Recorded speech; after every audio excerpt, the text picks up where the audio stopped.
You stabbed your mom? When she was walking away, I tried to go for her neck, but, you know. Is that when you cut yourself then? Yeah, I think after that. Where did you stab her? I tried to go from behind and cut her back. Did you cut her? I think so, yeah. You're still kind of dealing with it. And I wasn't there, I wasn't the one doing it, but you don't have to think about it. Most killers are messed up in the head, and that messiness often drives the vile acts they commit. But they still need help in life. Too bad they get it after their prison time is fixed. These 6 killers opened up so much in the interrogation room that the detectives practically became their therapists, and they ended up giving it all away. Hello? Oh, my brother's attacking my family. Your dad is attacking your family? No, my brother.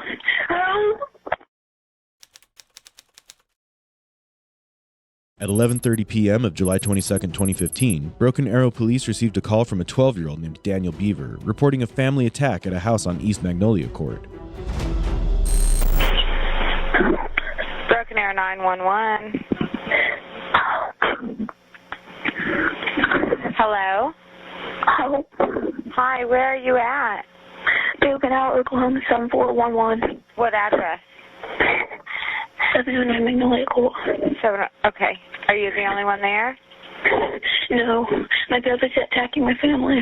Your dad is attacking your family? No, my brother. He has an idea stealing me. Oh, millions of people now. Okay, who's attacking your family? What? Who's attacking your family? Yes.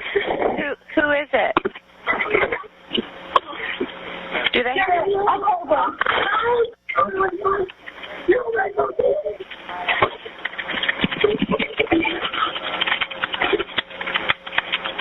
Are you there? Hello? These were Daniel's last words, as just after the call, he was stabbed 21 times by his elder brother, Michael. Upon arrival, they discovered 13-year-old Crystal with multiple stab wounds, who identified her brothers, Robert and Michael, as the killers. Tragically, 5 members of the Bever family, including the father, mother, and 3 siblings, were found deceased. The youngest sibling, 2 years old, Autumn, was found unharmed, sleeping in her crib. Michael Bever, aged 16, and Robert Bever, aged 18, were discovered hiding in a wooded area behind their family's residence, allegedly covered in dirt and blood. Both were subsequently arrested post-midnight by K-9. Both were taken under custody facing charges of 5 counts of first-degree murder and 1 count of assault and battery with a deadly weapon. The following interrogation is of Michael Bever, who explained all the unanswered questions. Questions about the intricacies of the crime, its gruesome nature, and most importantly, the reason behind killing their own family.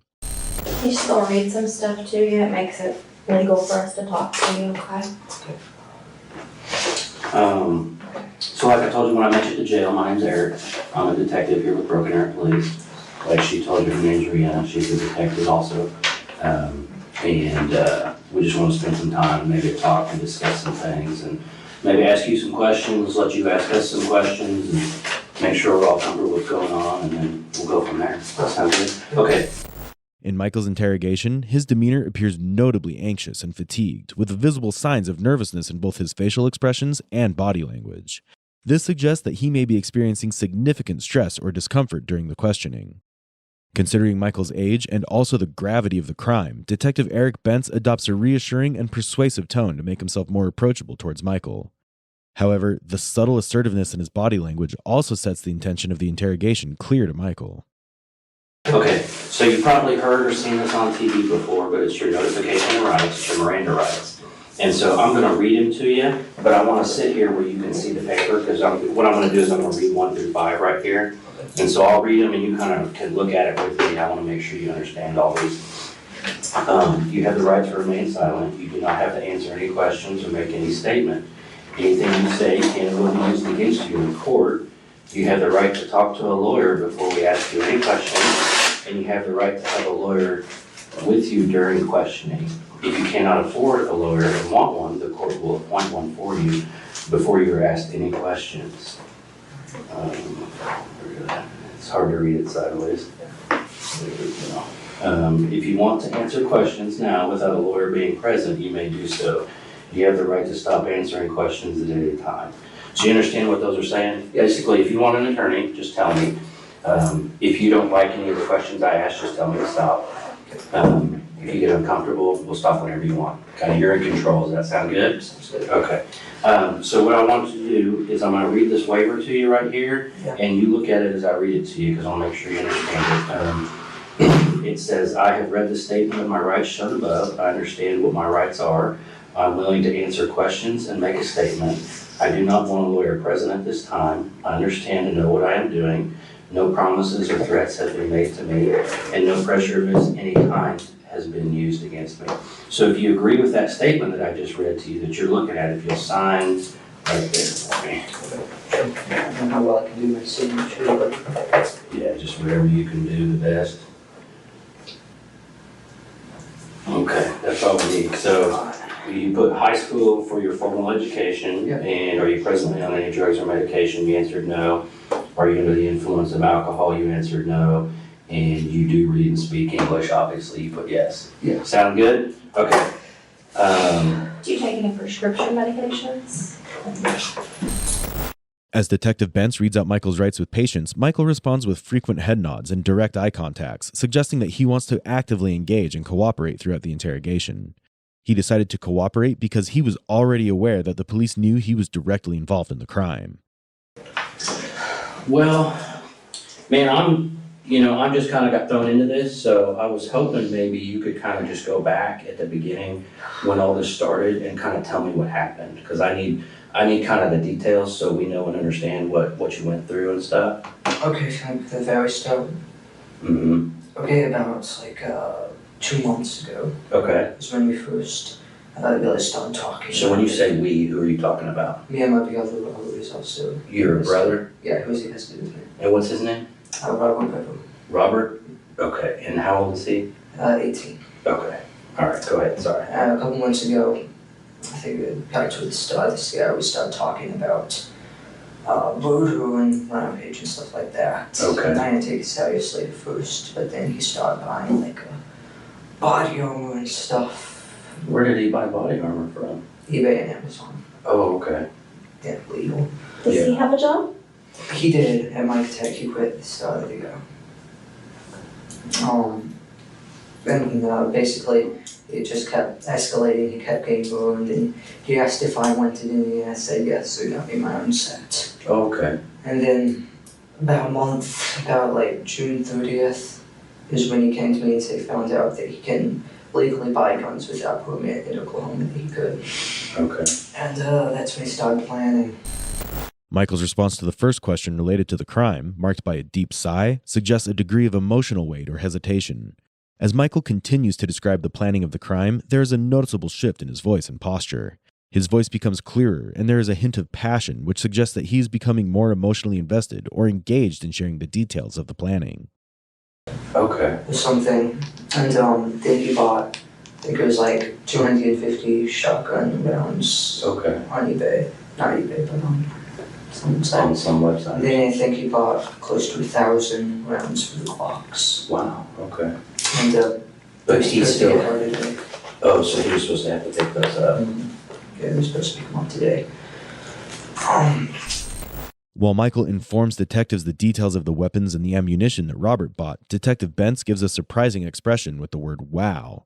This expression may genuinely reflect his astonishment at the amount and nature of the weapons and ammunitions discussed. It can also be a deliberate strategy to take out more information from Michael. By expressing surprise or amazement, the detective is probably attempting to create an atmosphere where Michael feels encouraged to share additional details. In this case, the response is quite spontaneous, and thus it's most likely that the detective is surprised more than strategic. So then how, so he was buying weapons because you guys had talked about murdering. Yeah, and he started planning it.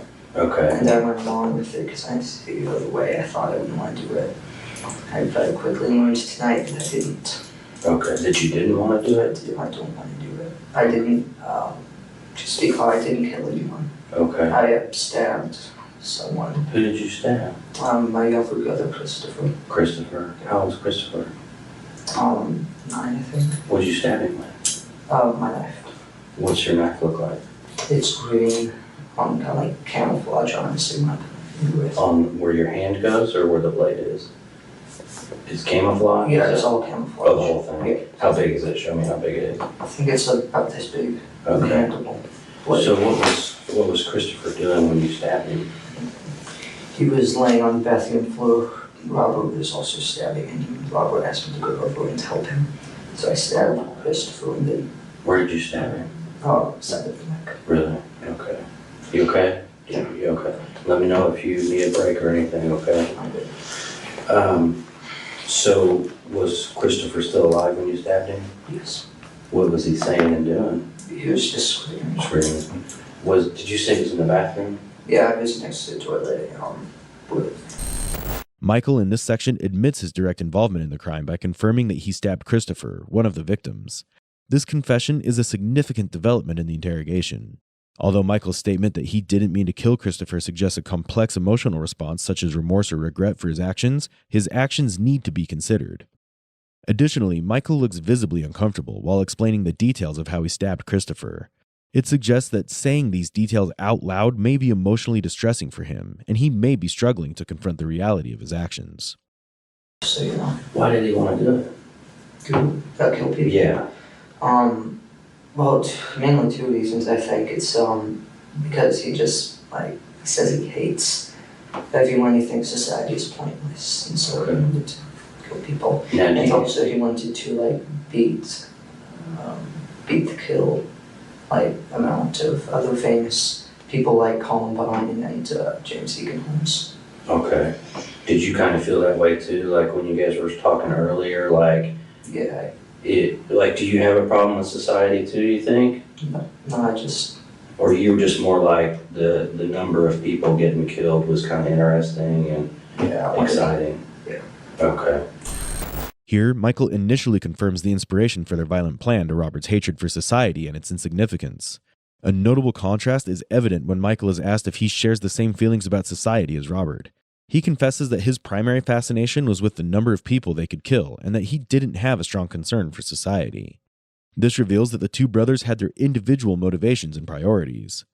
Michael's response offers insight into his mindset, revealing a disturbing fascination with a potential scale of violence.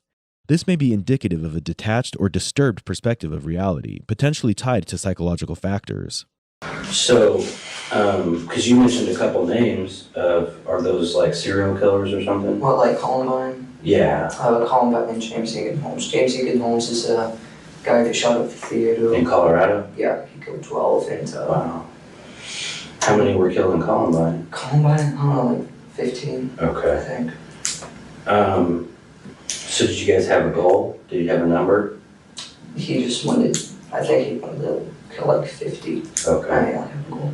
So as the planning goes, tell me what plans you started making and coming up with. Well, originally, I think kind of stayed steady throughout the month is we wanted to kill everyone at the house first. Okay. And then wait for all the packages to show up over the weekend. And then we take the Yukon, we have our state with the guns and start killing, rampaging. Did you know where you were going to drive to? Towards Washington. Washington State or DC? Washington State. Okay. Washington State. Why would you go to Washington State? It's just kind of the direction. Michael reveals that he and Robert drew inspiration for their violent actions from the violence perpetrated by infamous serial killers like James Holmes, who killed 15 people in a Colorado theater, and the Columbine High School shooting by Eric Harris. This admission highlights their influence from real-life individuals who committed heinous crimes. It indicates a desire for notoriety or a distorted sense of being famous. There is a potential chance that their detailed planning and obsession was due to this external influence.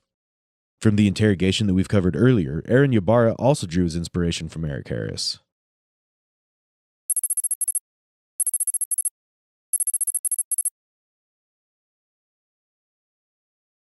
How long have you had these feelings?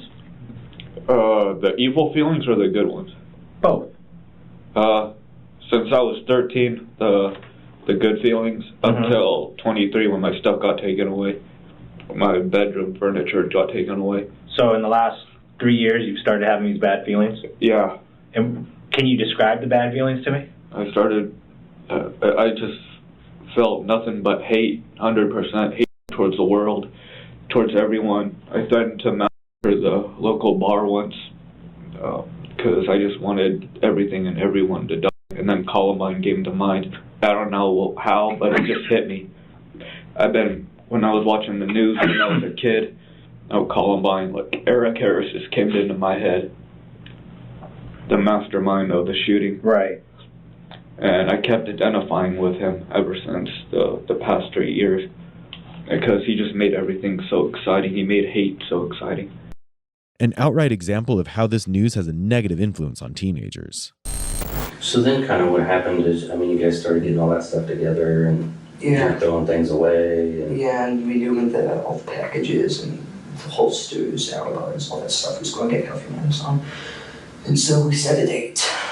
So was the plan to use the knives at first on the family? Use the knives. Because the guns weren't going to be here till later on? Yeah, and the guns would be too loud.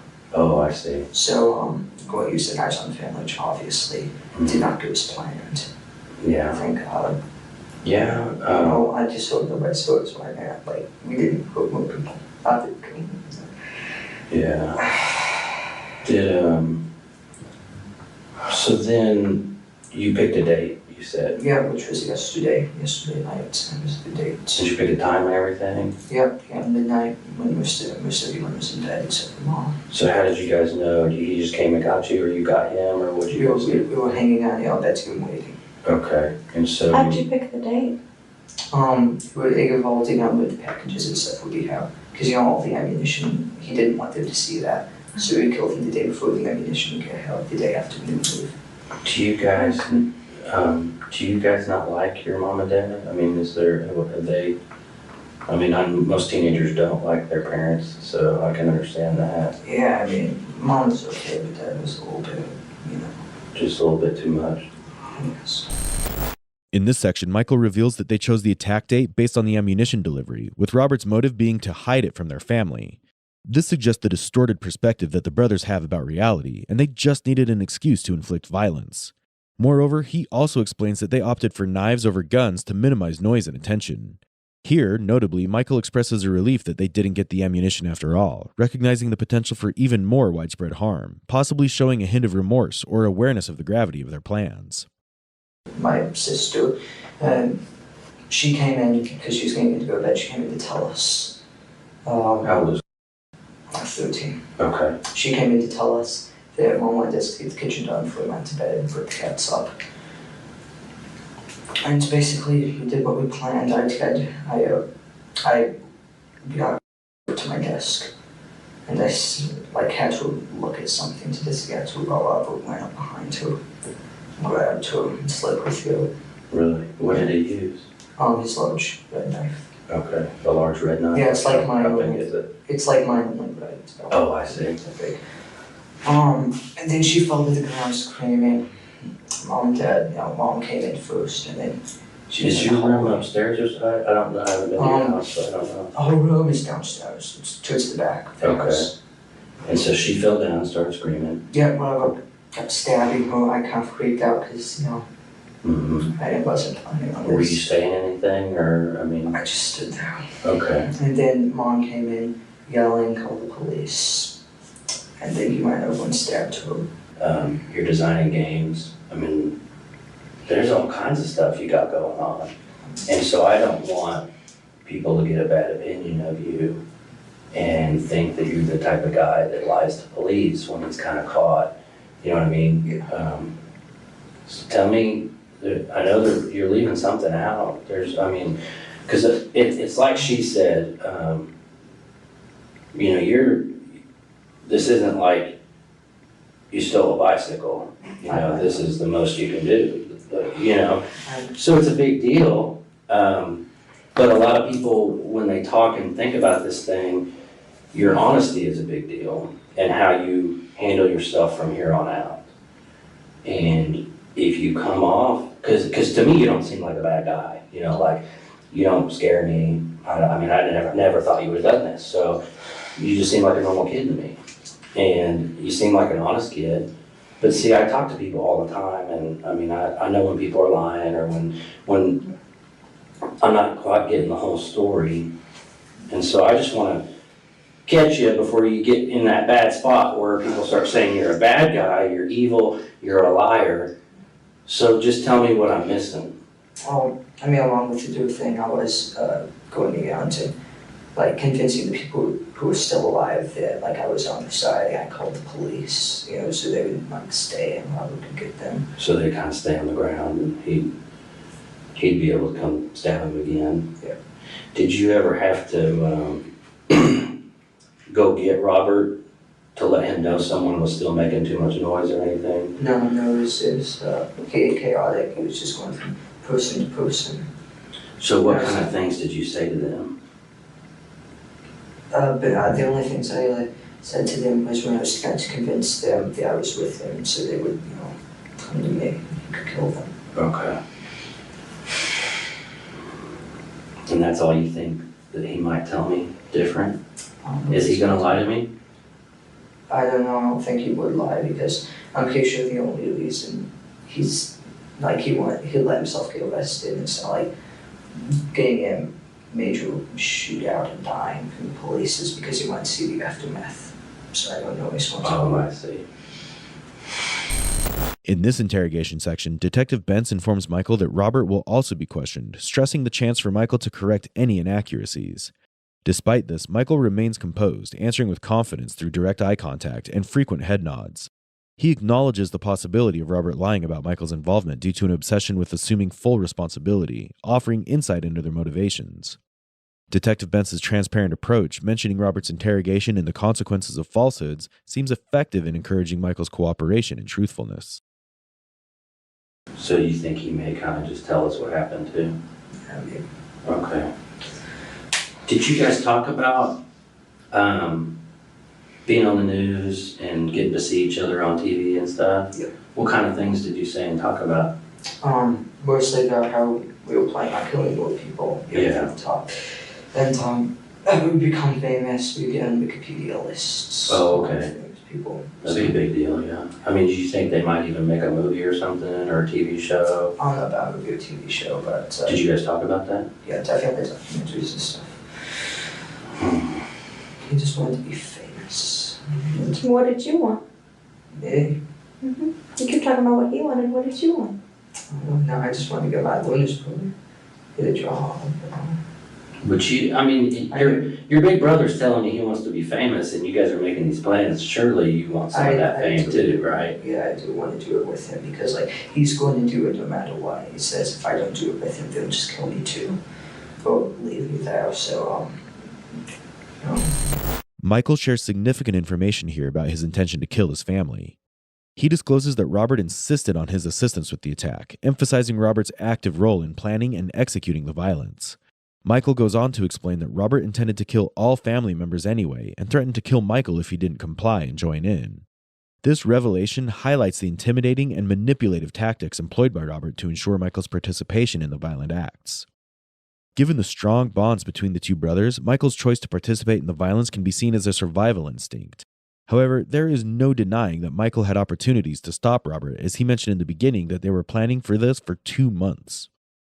Moreover, during the interrogation, there is no significant proof that he regretted his action. He didn't shed a single drop of tears while describing how each member was killed. Thus, his intention to blame Robert for all the murders might not work out. Although Michael's disclosure of Robert forcing him to join in could potentially provide him with some benefit of doubt in the legal proceedings. Kind of gave me a quick version of what he's saying that you did. Yeah. And you haven't told me everything, okay? So I know you're not being completely honest, and I gave you one shot already. I'm sorry, I don't know what you might say. I mean, Well, you stabbed more than one person. So who else did you stab?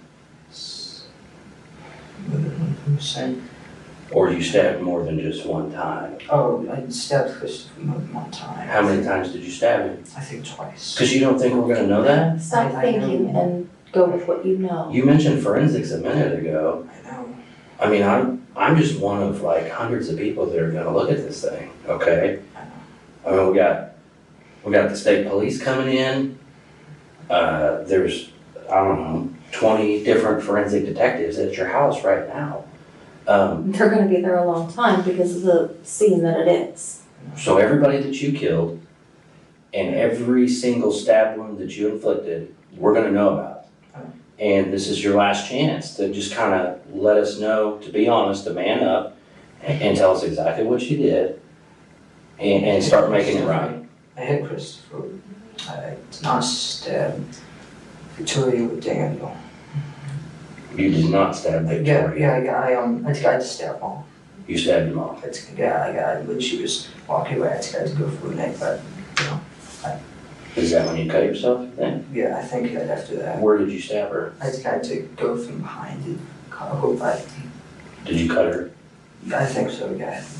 Yeah, this doesn't seem like something you have to think about. I know you're still kind of dealing with it. And I wasn't there, I wasn't the one doing it, but you don't have to think about it.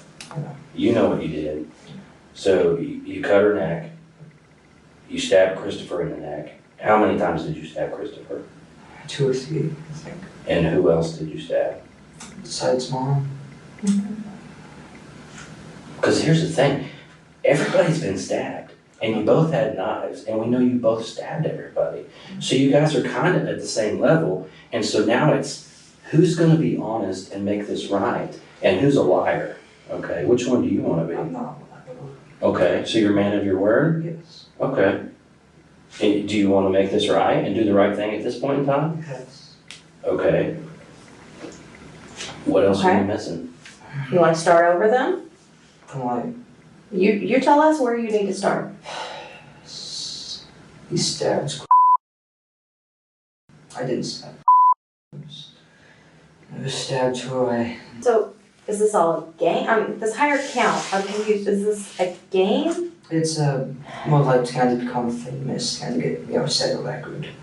Did you, now, because you said this yourself, you told Robert you killed 3. Yep. And so now we're stuck at the point where you've told us you stabbed Christopher and your mother. Is there one more person that you stabbed and you didn't mention earlier? No. Okay. I can stick to my one that I ain't stabbed anybody else, but it's nothing. How do you feel about what you've done now? I didn't like it the minute it started. I mean, how do you feel about your mother? I mean, you watched her get stabbed, you cut her throat yourself, and you watched her bleed all over the place and scream. How does that make you feel? Not think about it. You don't want to think about it? And Christopher, your little brother, I mean, you stabbed him in the neck.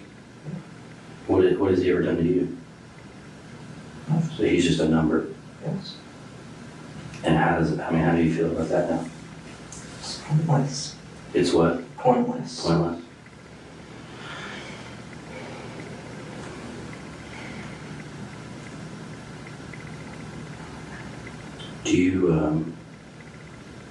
Would you be willing to write us a statement kind of explaining what we just talked about? Yeah. Kind of starting at the beginning. Papers. Like, I don't know if I can get that long. yeah, pen and paper is what I'm talking about. In this concluding part of the interrogation, Michael finally admits to a sinister motive. The family's murder was just the start of a plan for mass killings, driven by a desire for fame through violence. When asked about his feelings regarding the violence against his mother and his little brother, Michael acknowledges his discomfort and emotional detachment, possibly stemming from deep-rooted psychological issues and disturbed family dynamics. He also reveals that at the time of the crime, he dehumanized them as just numbers in order to get famous, but now he recognizes the pointlessness of it all, hitting at a sense of regret. Although 3 years after the crime took place, Michael received his court verdict on May 10, 2018. The jury, after more than 5 hours of deliberation, found Michael Bever guilty of killing his parents and 3 younger siblings, as well as attempting to kill his then 13-year-old sister, who survived and became a key witness for the prosecution. The verdict was delivered based on the testimonies provided by Crystal Bever and a wealth of evidence, including the interrogation footage. When Judge Sharon Holmes read the verdict, it had a profound impact on those present in the courtroom. Many of the jurors openly wept as the verdict was announced. Michael, upon hearing the verdict, fell to the floor and had to be assisted back into his seat by a sheriff's deputy. This dramatic moment marked a significant turning point in the legal proceedings surrounding the tragic case. Robert Bever ultimately pleaded guilty to all charges and received a sentence of life imprisonment without the possibility of parole. Michael Bever's trial commenced on April 16, 2018, and he was sentenced on August 9, 2018 to life in prison with the potential for parole. Lewis County 911. Oh my God, please help us. Please help us. Somebody's trying to kill us. What's going on? Somebody shot my husband. Somebody shot your husband? Yeah. Please send the ambulance, please. Okay, is the person still there that shot him? I don't know. He left. On August 31st, 2010, the life of the Nibbe family changed forever when a masked intruder broke into their home in the farming community of Crystal Lake, Minnesota. At their home on 51275 176th Street, an intruder went straight into the master bedroom and shot James Nibbe, 26, in the head with a shotgun as he slept. At the time that the intruder entered and shot James, his wife, 32-year-old Jennifer Nibbe Lee, had been getting ready for work in the bathroom. She came out when she heard the gunshots. Seeing her, the intruder, who was masked, violently attacked Jennifer as well. Is there anybody else in the house with you? My son is not. Oh my God, my teenage son is. How old is your son? He's not. 16. 16-year-old? Oh my God, I better. Okay, is your son in the basement with you too? Yeah, my son is in my basement too. Are you okay? I'm okay. He got me when I don't know. Got you? No, stop it. No, you can't. He left. He dragged her into the room, stabbed her with a knife, and tied her up with materials that he took from their home. Jennifer was saved when their family dog frantically started barking. The intruder's last words to her were, "I would have killed you if it weren't for that dog." But something wasn't right. The scene didn't add up. In this alleged home invasion, nothing was stolen from the house. James was killed and Jennifer seemed to have been assaulted. Detectives started to think that this might have been personal. Brady Brown, Jennifer's son and James's stepson, was the only person present at the home apart from them. He was then brought in for questioning. According to sources, Brady and James got into fights all the time because James forced Brady to do household chores. Could this have been Brady's motive to take a life? Can you tell me what happened out here today? Well, I was downstairs sleeping, and my mom came in at about 6 o'clock, or maybe a little earlier, and I slept right through the gunshot, I guess. I had a gun downstairs. I have a .22 for hunting and stuff, and so I grabbed that and put some shells in there because I didn't know where he was at or anything like that. So I go upstairs, and she told me to wait down there, but I went upstairs, and I just sat in the entryway, and then she was crying and stuff, and then we waited till the police got there. After talking to Brady, it was clear he was no longer a suspect. But new information came to light when Jennifer named her ex-boyfriend and James's old friend, Paul Hallberg, as the person she suspected was the intruder.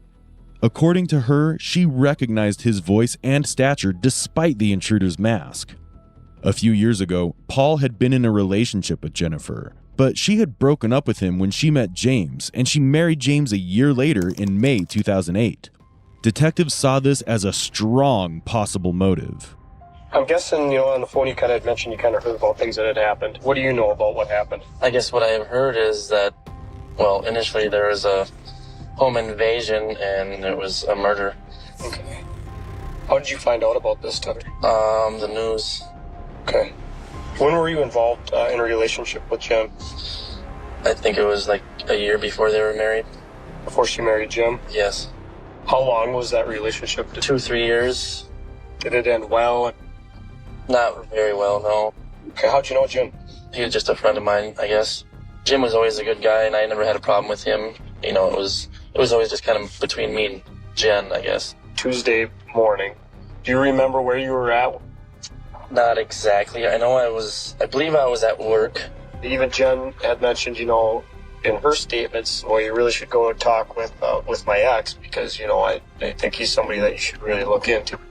And what I'm trying to do with you, too, is if there's a surefire way that we can verify where you were at that morning, It makes life a lot easier for everybody, you know what I mean? Right, yep. After interrogating him for a while, Paul's alibi seemed to check out. But even before they could rule him out completely as a suspect, something even more suspicious was found on Jennifer's phone. If she was in fact the victim as she claimed to be, then why is she sitting in a jail suit being questioned by the detectives? This case had a lot more mystery to be unraveled than they initially thought there to be. That's kind of the theme of the day everyone has told me that I've talked to. Brady had this business, so it was the day before the wake, and ended up having this crap too. How long did it last? Was it a while? It was a good 3-4 days. He had a fever and stuff too, so. Just a couple questions.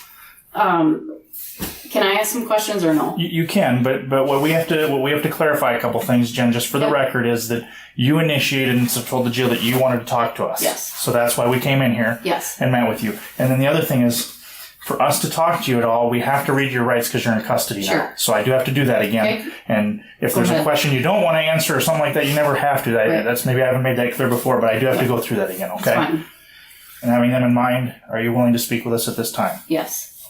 Okay. For one thing for Monday is because the lawyer that I wanted to get, and as I'm thinking about things and things are going through my mind, if I decide not to hire this lawyer, you said, is one going to be appointed to me on Monday then? Is that how that works? Right. If you decided not to hire a lawyer that you've already talked to, you can tell the court, you can either tell the court, I have this lawyer, or I have that lawyer, or I'm going to call a lawyer, or I'd like you to appoint me a lawyer, whichever. You just need to tell the court what your intentions are. Okay. Yep. The second thing is am I ever at any chance going to be able to say hi to Brady or talk to him at all or anything, or?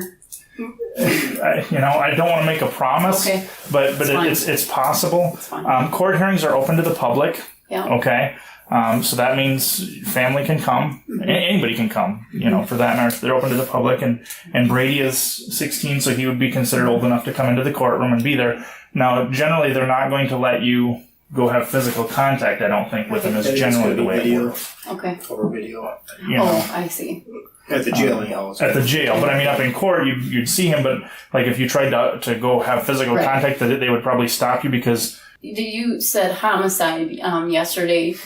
What are my convictions? You're not convicted of anything yet. You're charged. Okay, what am I charged with? I never got a charge sheet or a charge. The jail had a copy of it. They have a copy of it over there. Oh. Maybe, did you ask them to see it or anything? Or I didn't, I guess. Okay. We can make that happen till we go back over. But I can tell you it's second degree murder is what you're charged with. Okay. That's And what does that entail? I think it's second degree intentional murder is what you're charged with. So that just means that you intended to kill somebody. It's 10 days after the crime, Jennifer was arrested as new and compelling evidence was found against her. She herself then asked to speak to the detectives to share facts that she had not shared yet. As you watch, we'll show you the actual evidence found at the crime scene and break down the sinister plan that was hatched to kill James Nibbe. The victim became the suspect, and what they had believed originally turned out to only be the tip of the iceberg. I don't know what to say. I just want all this to go away. I know. And I know it's not going to. And I think sometimes it's what we're talking to you about without us knowing what exactly happened. Like I said, I mean, we know about the drug stuff, Jen. Okay? If you're out of your mind on drugs, you're out of your mind on drugs. That's okay, but we need to know that and hear it from you, I guess, is the only thing, I have an addiction to prescription pain pills. Okay. When did it start? I'm so ashamed. It's okay. I call prescriptions in for myself. I'm just so ashamed. It's okay. A lot of people have things happen, and a lot of people make mistakes. You're not the only person that's ever been addicted to prescription pain medication. It's okay.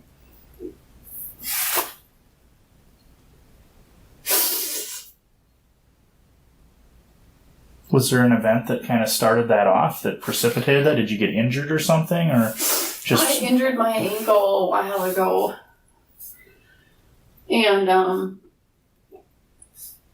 it got worse after. While we were dating that first year, it wasn't too bad, and then it was slightly before I think we got married that I ended up becoming addicted to them and needing to have them all the time. Otherwise, I would go through withdrawal. Okay. What did it start with tramadol or start with something else? No, it's just always been tramadol. Because that's not a commonly prescribed drug, is it? It's not even a controlled substance. Okay. It's not even a controlled narcotic, but it has opioid effect. Okay, so it kind of affects your brain the same way a narcotic would. Yeah. Okay. And how much? I mean, how much are you using right now? How much had you been using on average? 180 pills a week. Wow. Which is usually 8 per day is the max. Okay. And those are what? How many milligram? Like 40 milligram? 50. 50 milligram pills. Wow. For a while, you've been kind of carrying all the bills and that kind of stuff. So you've been under, a lot of pressure to work 2 jobs, 3 jobs. I'm sure that doesn't help. I never wanted to hurt anybody. But I am an honest person. I'm not a liar.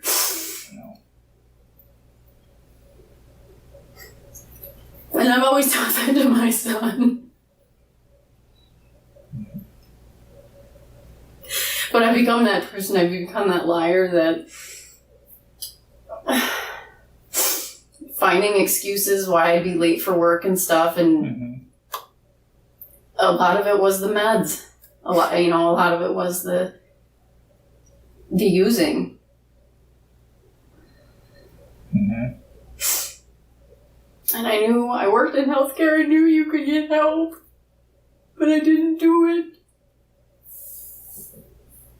You may have noticed that the beginning of an interrogation is rarely about the crime itself, especially when the suspect is forthcoming about their crimes. This is because they build a character sketch for themselves before they confess. Here, Jennifer can be seen talking about her addiction and the financial burden that was on her. To take care of a family of 3, Jennifer had to work 2 jobs.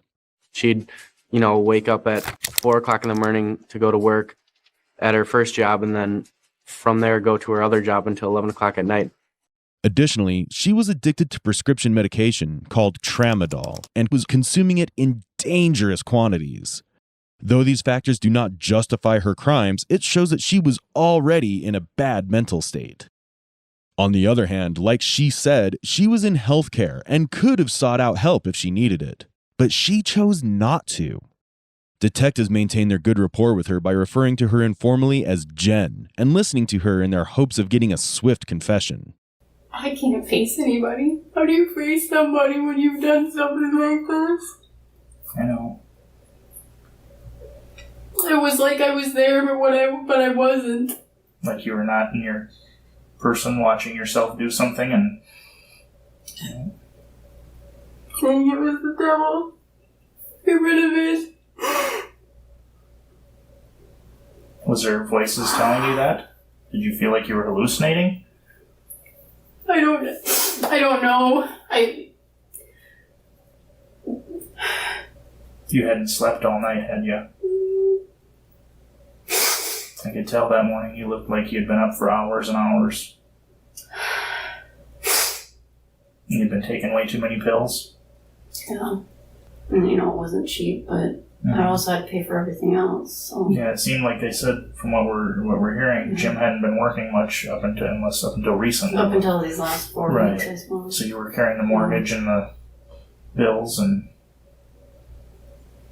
they say working 3 jobs, it's a lot of pressure. I don't understand how somebody goes from this to this, just like that. I don't get it. The household had been late on mortgage and utility bills for months. Another very compelling piece of evidence against Jennifer was regarding an insurance policy that James had taken out in June 2010. This life insurance policy would pay out a sum of $250,000 in the case of James's death.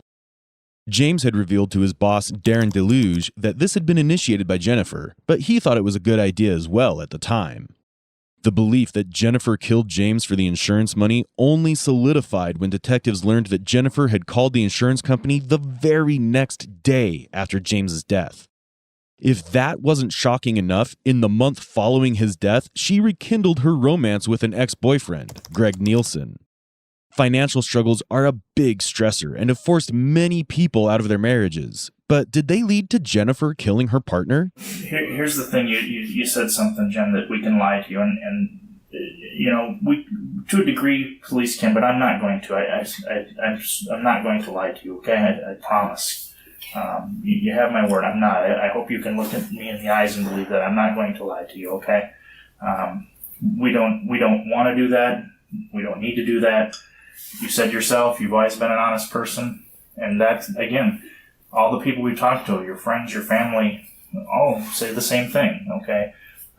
You are of good character, okay? You have no criminal record. You have worked hard to make something of yourself, and you've worked very hard to make something of Brady, and he is a great kid. Good kid. He is number one in his class. He's a good kid. Oh, yeah. God, he's a good kid. This is gonna kill him. Well, no, Brady can survive this, okay? He can survive this. Okay, it's gonna be hard. Okay? Nobody's gonna ever forgive me. I guess I can't blame them. But sometimes they will, though. I don't know that I would say that. I don't say that would necessarily be the case. That's the biggest question right now, probably, that the people we talk to have, is they want to know how and why, they just want answers, they want something that they can kind of wrap their mind around and, say, well, okay, this is why this all happened. And we kind of got a little bit of a window into things through our investigation too, but again, we weren't there, so.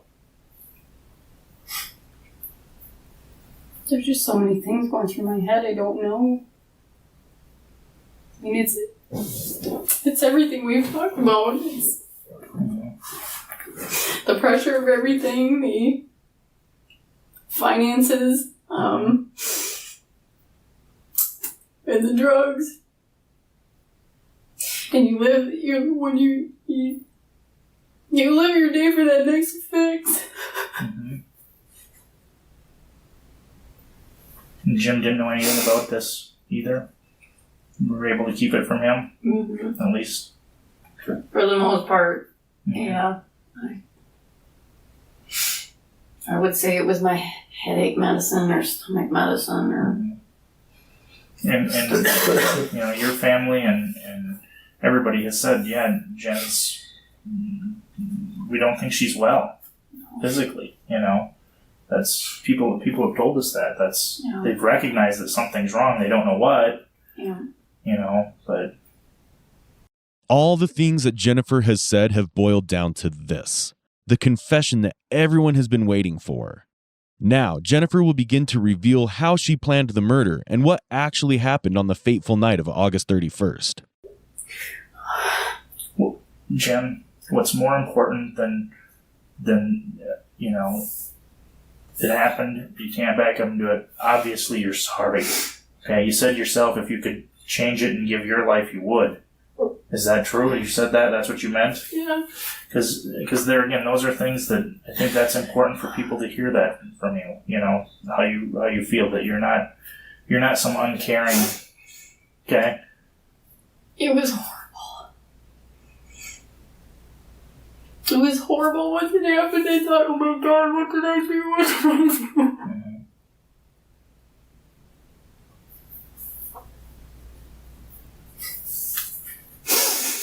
And that's why I made it look like someone tried to hurt me and came in and...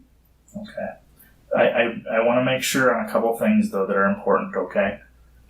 Brady had nothing to do with any of this. No. Swear.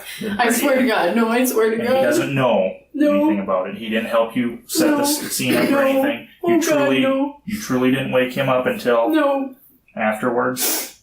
I swear to God. Okay. I swear on my life. I swear. Well, I know. I believe you if you swear that it's the truth. But I do. But I have to ask you that. Yes. I have to be clear on that. I do. Brady had absolutely nothing to do with it.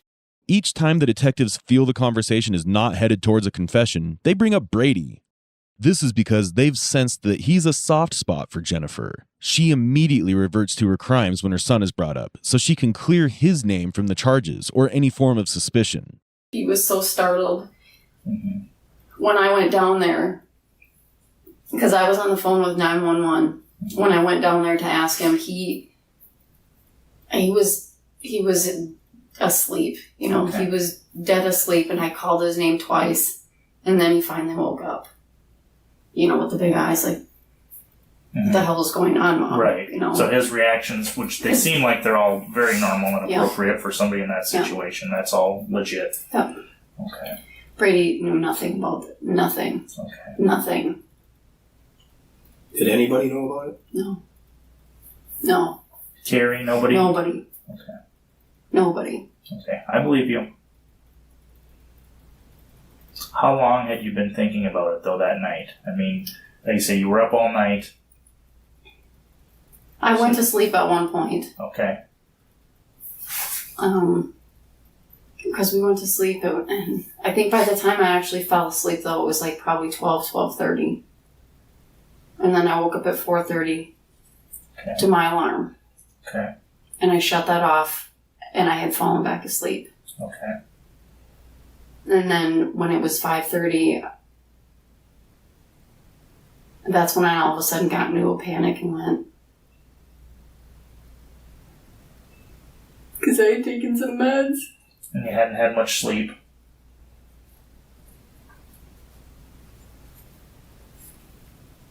So, it just makes me sick even thinking about it. I know. And what I did. I know. I'm sure it's been just killing you the last few days. It's been killing me since the day it happened. And I think we were talking to you too. Yeah. No, that you could tell, you know. that it shows. It's clear. It's a lot to carry I around. don't know how I'm going to live with this the rest of my life. I don't know how. But the other thing is, though, is I know that Jim is in heaven. And that Brady will someday go to heaven. And then if I try to take my own life, I won't be with them.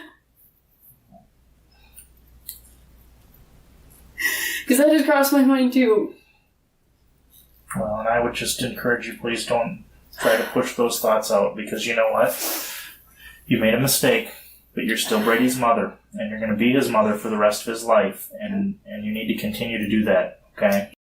Has anyone noticed how quickly Jennifer starts crying and how quickly she seems to recover from it? Is she truly remorseful, or is this all an act? We do need to go through the details, or we'd like to, just one time, okay? Okay. And you do it, and we're not going to push, and you do it at your own pace, okay? But I know you want to have the truth out there. Exactly the truth. Okay? From start to finish, one time. I don't know where to start. I guess. Let's start Monday night. Okay? Monday night. Okay. Let's start Monday night. You're with Carrie, right?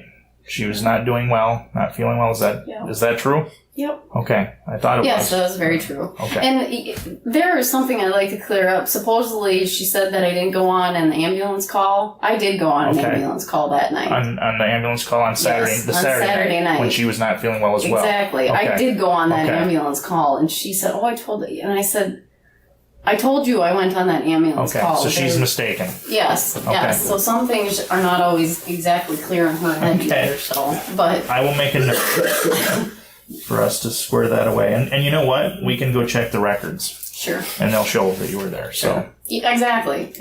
I'll be on the run report, so... Right. Okay. So let's start with Monday night when you're with Carrie. So Monday night, I was with Carrie. We talked about, let's see, what did we talk about? She wasn't feeling good.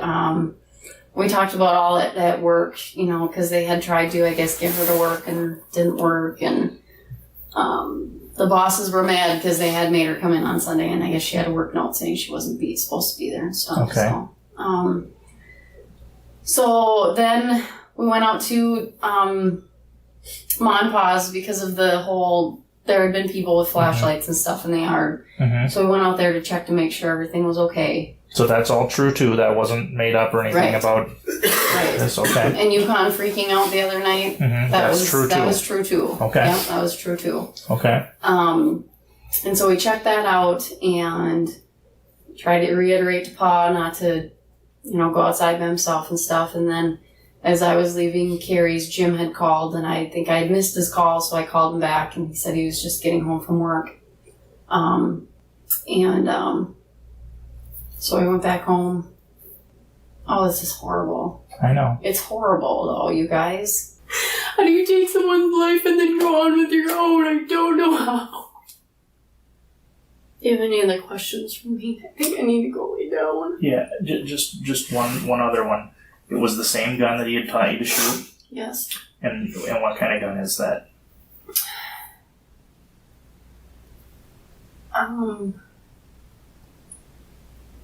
I mean, is it a 12 gauge or a 20 gauge? I can't. Is it a shotgun? It's a shotgun with a scope. Okay. And it's the action, do you know what kind of action is? How you have to load a bullet in it? Like a semi-automatic? Is that what you mean? Do you have to pump it? You have to pump it. Okay. Is that in order to... Okay, because there is another gun up there that Brady brought up. Yes. And I just want to verify we're on, because we'll have to sort that out, and our scientists will have to do that. And you used the ammunition you said was the same ammunition? Yep. And it was what kind? Was it birdshot or slug? It was slug, I think. Okay. And do you know the difference? No. To be honest, I don't. Okay. No. But that's what you were shooting outside was slugs. I believe it was slugs. Which is what you use for deer hunting, is what he's having you practice with. I think so, yes. Okay. And I know Mike said that we weren't going to push you, and is it okay if I ask you? Because I was wondering too, and because we had talked that morning and stuff, and then I went in there and you were on the couch sitting there with Brady. Things that kind of, there was stuff laying there in the room, and there was a chair that was moved and stuff. When did all that stuff get put in the room or changed, or? Because our assumption was that it, you kind of set that stuff up. That was, I can't remember if it was before or after. Okay. There's probably more questions. Is there anything that you want us to make sure that goes in the report that the prosecutor knows that? I mean, I know you're sorry, right? Very. That's sorry. Obvious. That's obvious. But have you talked to anybody and told anybody about this yet, Jen? No. Besides us? No. A couple other just quick things. Ed Erickson. Yeah. You two never actually slept together? No. It was all just texting. It was all texting. So it was just flirting. Absolutely. It was never anything physical. Absolutely not. Okay. Nothing physical ever. Okay. No. Okay. No. So he knew nothing of any of this.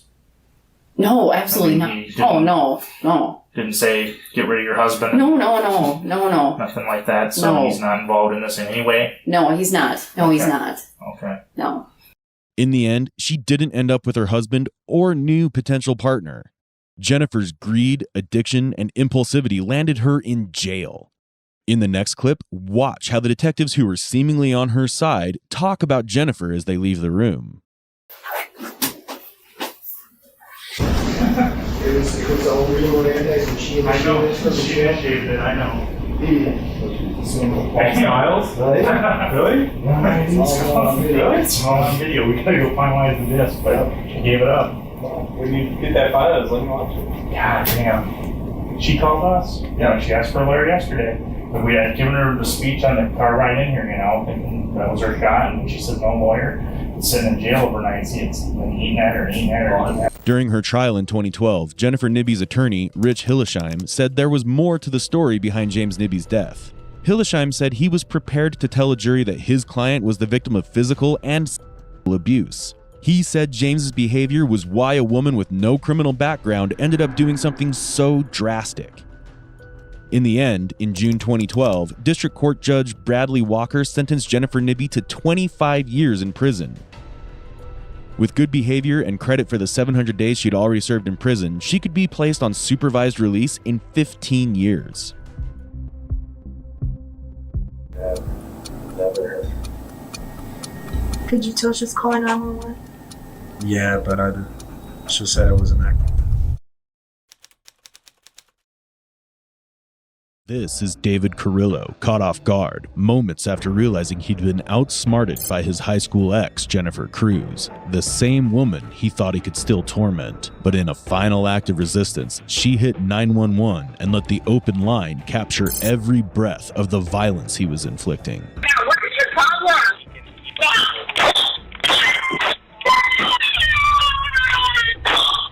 David Carrillo had stormed into Jennifer's home and gunned down both her and her new boyfriend, Albert Martinez. But when the police brought him in, he suddenly became the very personification of shock, grief, and denial, pretending he was the victim, not the killer. We went to her house today and early this morning, and she was found deceased in her house.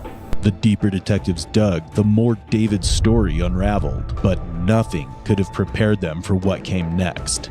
It was a revelation so horrific that it sent shockwaves throughout the investigation. On April 19, 2015, in Lubbock, Texas, Jennifer Cruz made a haunting 911 call. Minutes later, police arrived at a grisly scene. Both Jennifer and Albert Martinez were found dead. But the real trail began outside, where surveillance cameras caught a familiar car pulling into the neighborhood. Investigators chased it back to David Carrillo. Traffic cams confirmed the plates and cell towers had pinned his phone a few blocks from the scene during the murders. Without wasting time any further, David Carrillo was brought in for questioning. The interrogation that follows next paints a vicious picture of a desperate man clinging to the illusion of innocence. We do want to talk to you about Jennifer. We went to her house today and early this morning, and she was found deceased in her house. No. Yes, and that's why you're here. We need to talk to you. That's not and true. give you that information. No. What? And we just kind of want to talk to you about, y'all's relationship, how long you've known her. You're not in custody. You're not under arrest or anything. You don't have any warrants or anything. Since we are usually we talk to the person closest to him. I do need to read you some information for us to continue talking, okay? And I know you probably need some time to kind of process it.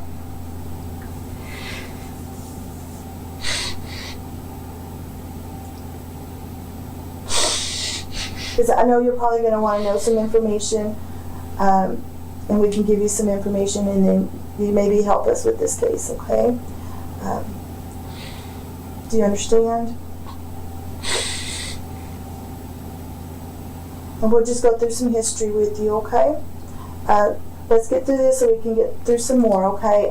Get some more, maybe we can figure out some of them. Maybe you can answer some questions for us about what was going on in her life, okay? When detectives reveal the news of Jennifer's death, his reaction is disturbingly detached. It isn't grief. It isn't shock. Rather, it's something far more unsettling. Throughout their careers, detectives have seen their fair share of cold and calculative suspects, but David Carrillo proves to be an anomaly. To figure out what really drove him to commit something so devastating, they rewind back to his high school years with Jennifer Cruz. They're confident that the truth behind this double murder isn't going to be at the crime scene. Rather, it's buried in their past. And now, it's clawing its way back to the surface.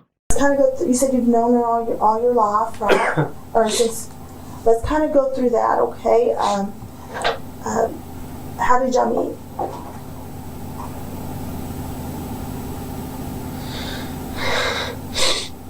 And just take your time, okay? We're just here to try and get this all figured out, okay? I think it was at a quinceañera. How old were y'all? I think I was like 14 and she was like 12, I think. I think I was like a year old. Did y'all meet her in Lubbock? No, she's from Brownfield and I'm from Meadow. We're friends at first. And then we kind of got together like a year later after we You know, we would see each other around like at quinceañeras and parties and stuff like that. And I've known her for a long time. I can't remember. I know it was at a quinceañera. Okay. So y'all dated and through school? Yeah. Well, I'm not too sure. I think I was maybe 17 when we started dating. I think we were friends for a few years. For about 3 years. 2 or 3 years. When did y'all start living together? Or did y'all get married? Were y'all ever married? No. I think we were 19 or 18. She was living with her mom because I had went to jail, I think, when I was 17. She was pregnant with my daughter. I went to jail because my brother had got raided and I happened to be there at the wrong place at the wrong time. And I spent in jail for 4 months. And I got out when I was like, in January, around when I turned 18, like on February 16th, or 6th. And she was, I had my daughter in May, February, so she was about 6 months. She was 6 months with my daughter.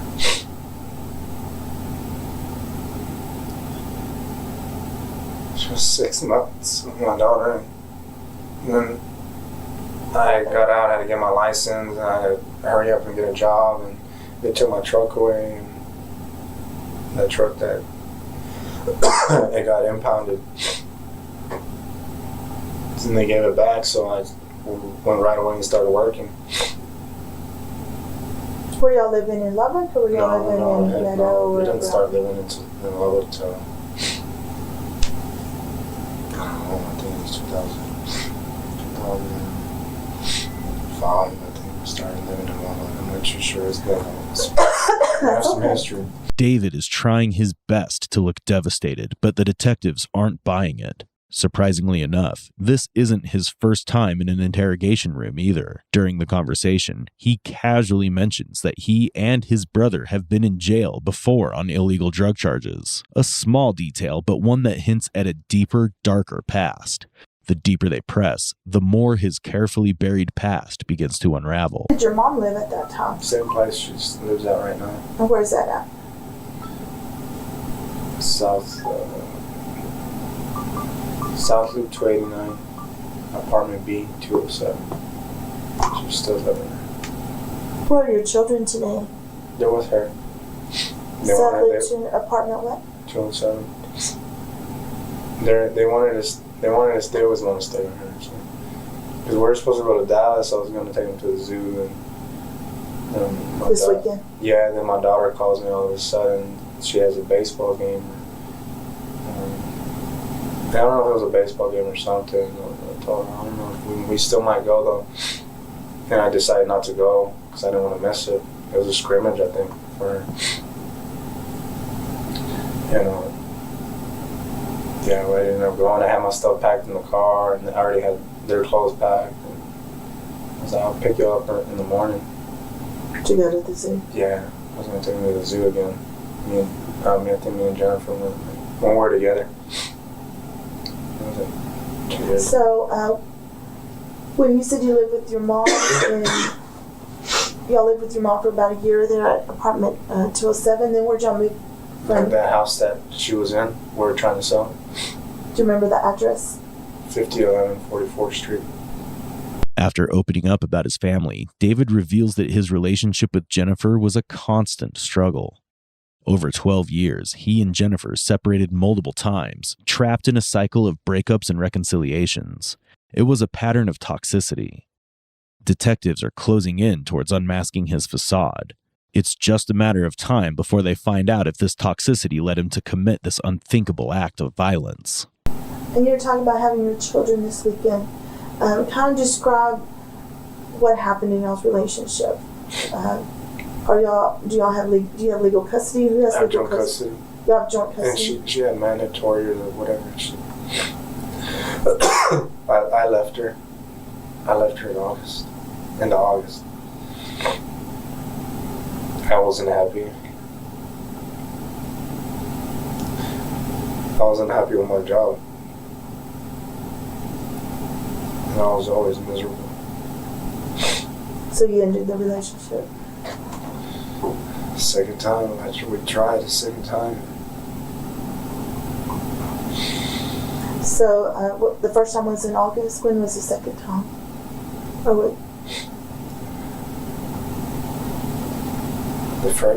This was the second time in August. The last time. I can't even remember. We never really split up like this. Out of the 12 years, we've only split up twice like this. And I think it was only for 3 months. And we got back together. So y'all mainly split up because you weren't happy with your job and just this. I was miserable. Coming home, I was working like 16-hour shifts. So I was miserable with myself.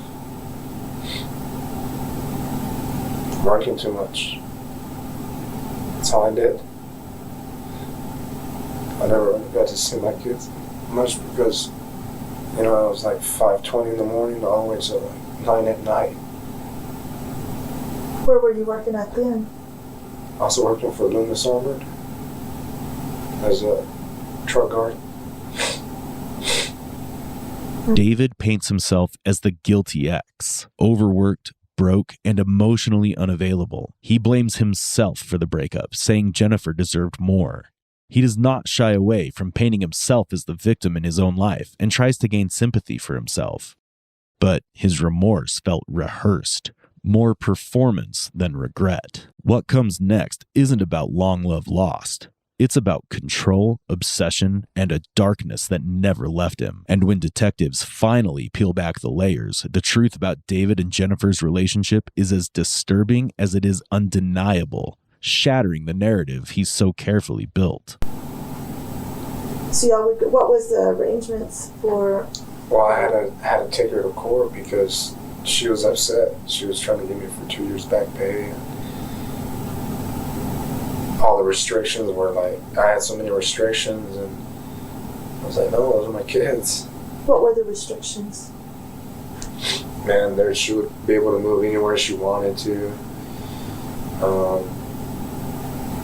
There's certain days that you can go to. I think it was on the weekend, every other weekend, and Wednesday maybe. I don't know. It wasn't that much. So that was what was first decided, or that's what the that child support office did me. They did me wrong. I was like, no, I want my kids. Shoot. When was this? Was this in August, or was it here recently? No, it was. We're doing good, and I don't know what happened to her. She got upset, and you know, I was helping her about my kids' school clothes, shoes, whatever they needed, I'd buy it. You know, I was working in the oil field at that time. I guess she wanted more money, and I was like, well, dang, you know. And I guess she wanted more, so she decided to take me to give me on child support. And I told him, I was like, no, I want joint custody of my kids. So I had to get a lawyer. He's like, the only way you're going to get joint custody is you go down to a 40-hour job, you know, from 8 to 5. I can get you that joint custody. Other than that, you in the oil field, so you'll get whatever they give you, and that's it. And I'll take away all that back pay because I've been with her for years. I mean, we've only split up like twice out of the 12 years. So did you go through with an attorney and get 40 hours? That's where I'm at right now, Brandon and Clark. And I'm able to pick them up after school. I've never had that chance to do it. Never had that chance to drop them off at school or pick them up. I never had that chance. When was all that paperwork taken care of with your attorney? Has it been? No, it was November. It was in November. November of 2014? Or? Yeah, November 2014. Because y'all had broken up in August? Yeah, we're doing good. I think she wanted more money.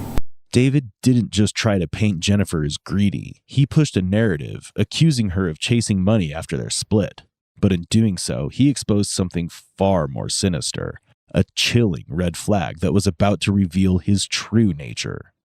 Describe y'all's relationship when it was good. Whenever y'all, did y'all ever, did the police ever have to come to your house? Was there ever any police reports filed in Brownfield or Meadow or anywhere where y'all lived? Or here in Lubbock? Never. I've never heard her.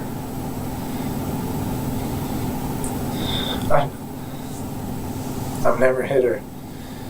I've cheated on her a lot when I was younger.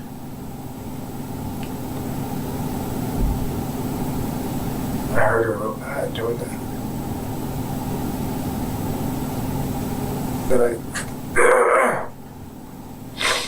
But I stopped like when I was 26. I was 25, 26. I started getting older and I was like, man, I can't be doing this to her. Did y'all never argue, never had any? We'd argue here and there, but it would never be physical. I'll never hit her. Never hit her, ever. Did y'all ever have to call the police to y'all's house? Mm-mm. The only time she had called them is when we were split up and I was trying to get my stuff and she wasn't letting me get my stuff, and I got upset and I broke my TV because she didn't want to give me my TV. He was like, well, you can have it. And I'm like, but other than that, he let us go. I'm like, I'm just here to get my stuff. I still got stuff over there. I still got tools. I still got paint stuff. I still got my car out there. My car in the back. David insists their breakup is filled with tension and unresolved anger, painting a picture of a relationship ending in turmoil. But if resentment is what fueled their separation, it's important for the detective to find out the credibility of his claims of moving on. Detectives are skeptical of his story, digging deeper, and when they focus on more detail-oriented questions, they find another crack in his narrative. Did you go anywhere after you got home and the time that we knocked on the door?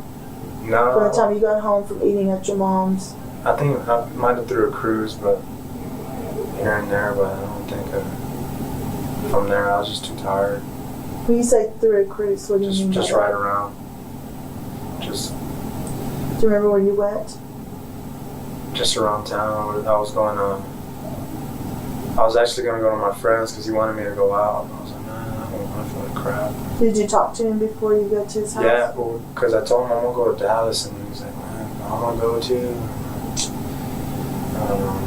What's his name? Jose. What's his last name? Nieto. I'm sorry? Nieto. Nieto. So what time did you talk to him? I know I talked to him when I was at my mom's too, around 8.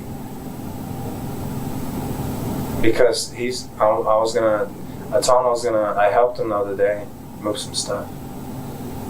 And so I can put my car that's in the back of my yard, I can move it there. He's a real good friend. And we're talking back and forth. I want to go to Dallas. He's like, I want to go. It's just going to be my kids. I want to go out. He said, we'll go. And he decided not to go. And that's when I was like, I'm not going. I was like, screw it. I called him. He wasn't going to go either, so I was like, I guess his wife didn't let him. So about what time did you get in your car to cruise around?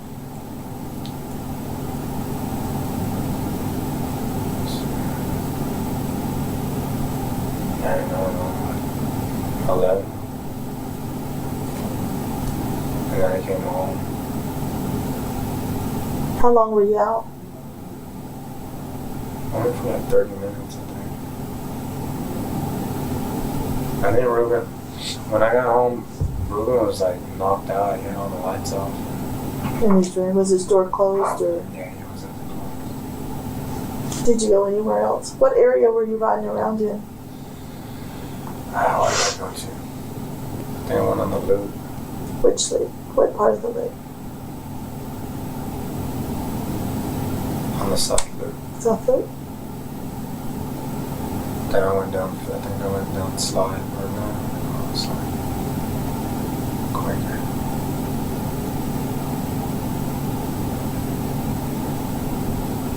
Where were you going? Just riding around. That usually kind of helps me. Kind of just, I've been stressing. And I've been able to pay my bills, been able to pay Ruben. And I know I haven't been able to pay my months. So it's kind Who of... were you talking to when you're riding around? Mandy. Mandy? So you're still talking to Mandy during this Yeah, time? we're still back and forth. Yeah, we're still back and forth. Then I went back home. But you don't remember how long you were out for 30 minutes? You don't remember where did you go by anybody's house? Mm-hmm. Just to close. Because you started mentioning that Jose Nieto, that what is he doing? He lives on I didn't go over there. He was eating when I called him. Because I was going to go to his house and he's like, no. Because I'm not even there yet. So he was eating, so I was like, man, screw it. I went back home. And that's when we were talking. He's like, well, come later on. I was just too tired. You didn't leave the house after this 11:30? No, because I was just in bed and I was feeling sick. I was taking sick again. So are you still after 11:30? When do you start talking to the lady that's here? Have you already started talking? She had texted me around 2. 2 in the morning? I think. She texted me at 2. She's like, I'm in my feelings or something. I'm like, oh my gosh. She was like, you ain't the only one. And we're texting back and forth. I was like, man, I'm tired. I was like, I just want to go to bed. And I haven't been able to get sleep. Then she shows up about 3:30. David sits across from detectives, composed, calculated, offering a version of events that feels curated, like a man trying to steer the story rather than tell it. He talks of financial stress and clouded judgment, but there's no real emotion behind his words. All that it comes off as is an attempt to blur the line between victim and perpetrator. But detectives know better. Through a thorough investigation, they're already aware that David has a long history of obsessive behavior toward Jennifer Cruz, a refusal to let go, and growing jealousy toward her life with Albert Martinez.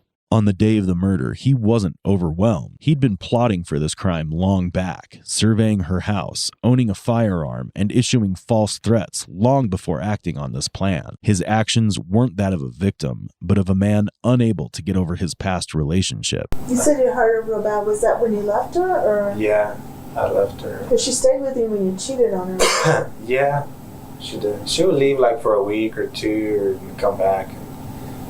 Not months like these 2. With all the evidence stacked against him, detectives now turn up the heat. And with that comes the final revelation. One single damning evidence that left David completely exposed. We started working this case at 3 in the morning, okay? And there was a 911 call. And in that 911 call, she says you're at her house, okay? That needs to be explained by you. That's why I asked you so specifically, when was the last time you've been there? Because in the 911 call, she's calling your name and saying, put the gun down. And it's all recorded. You know, you've been very cooperative with us. But right now is the time that you need to tell the truth. You know, what happened. And both also dead. You know that. Okay? It wasn't a drug deal. It wasn't anything else. David, you were there. Okay? Now, as to why you were there, that's what you have to explain. I went back and listened to that 911 call, and she's saying, David, put the gun down. David, it's not worth it. I listened to it. It's all recorded. And it's not worth it over the relationship. You don't want me no more. All that's on, it's all recorded. So we know that you were there. Now, David, it's time for you to tell us what really happened. I've been up front with you, from the beginning. I said we need to talk to you about her. What happened, David? He threatened me. Okay. And tell me what happened at 3 in the morning when we got that 911 call. Tell me from the beginning to the end what happened. Just in your words. This is your story to tell,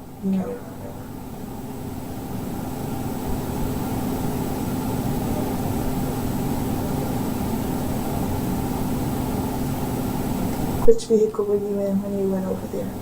Dodge. The Dodge. And where was Jennifer when you got there? In the room. Which room? Her room. Okay. Where was Bo? There. And then what happened? An escalator. Where did you have the gun? Did you get it? Did you take it with you? Where's the gun right now? It's by the old CVS. On the lip. In the trees. From where? By the trees.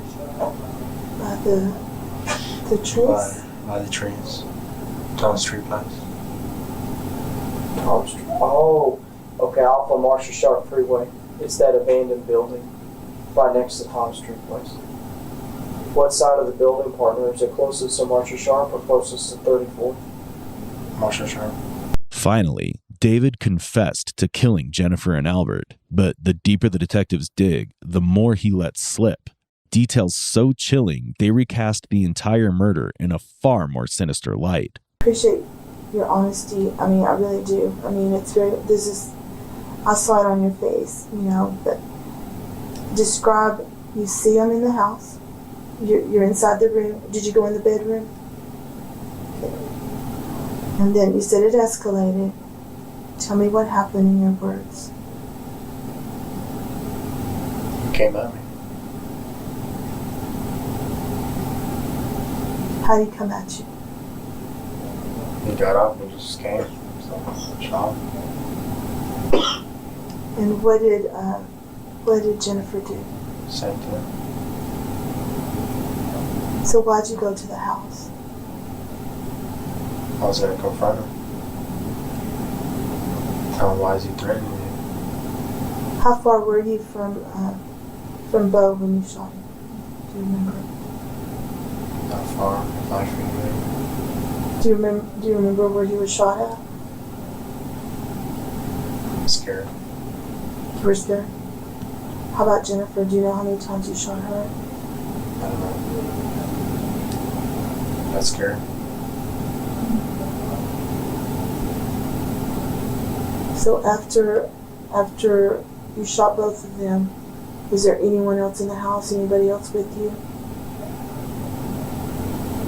Does your friend know?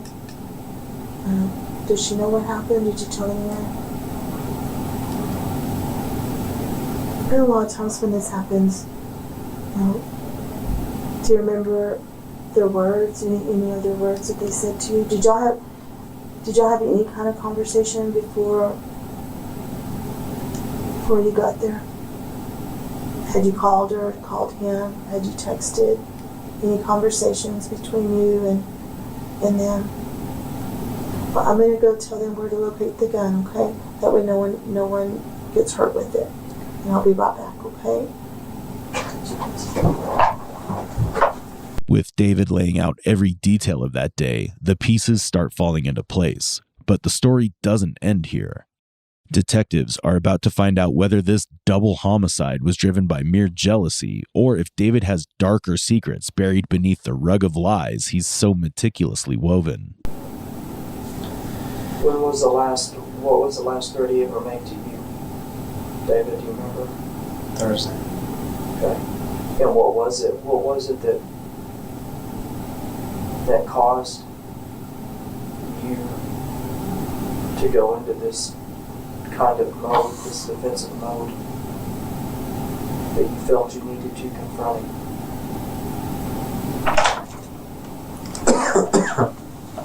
Do you go to the bathroom or anything? Need some water? Want some water? Did he make a threat against you directly, David? What was it, do you remember?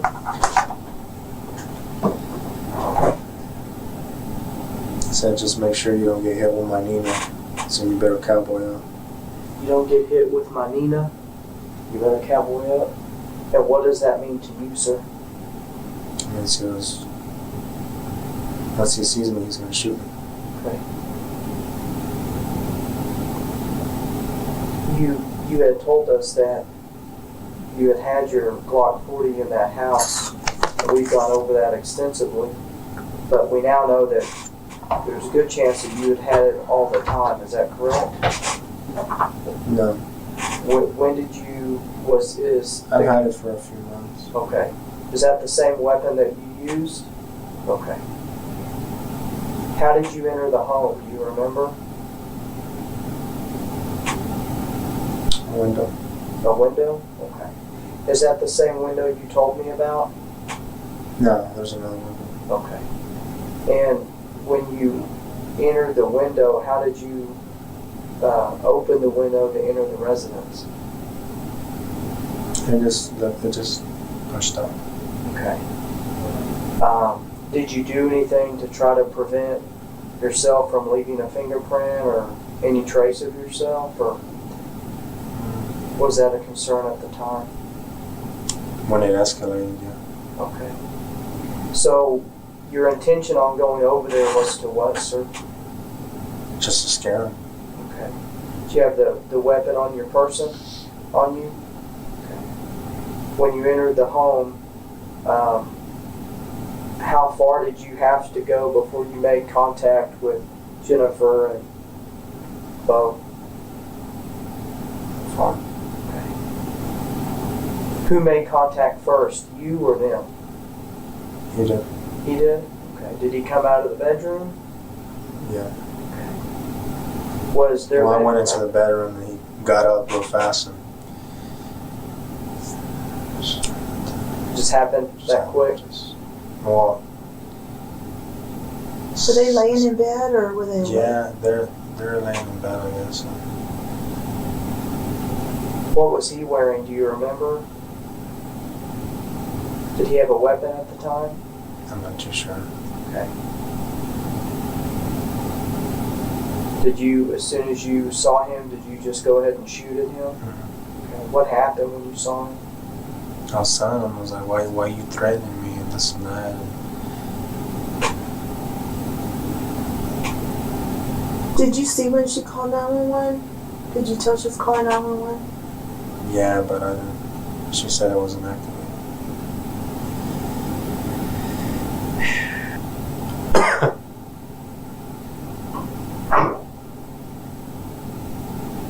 I'm a pretty honest man. I don't like to lie.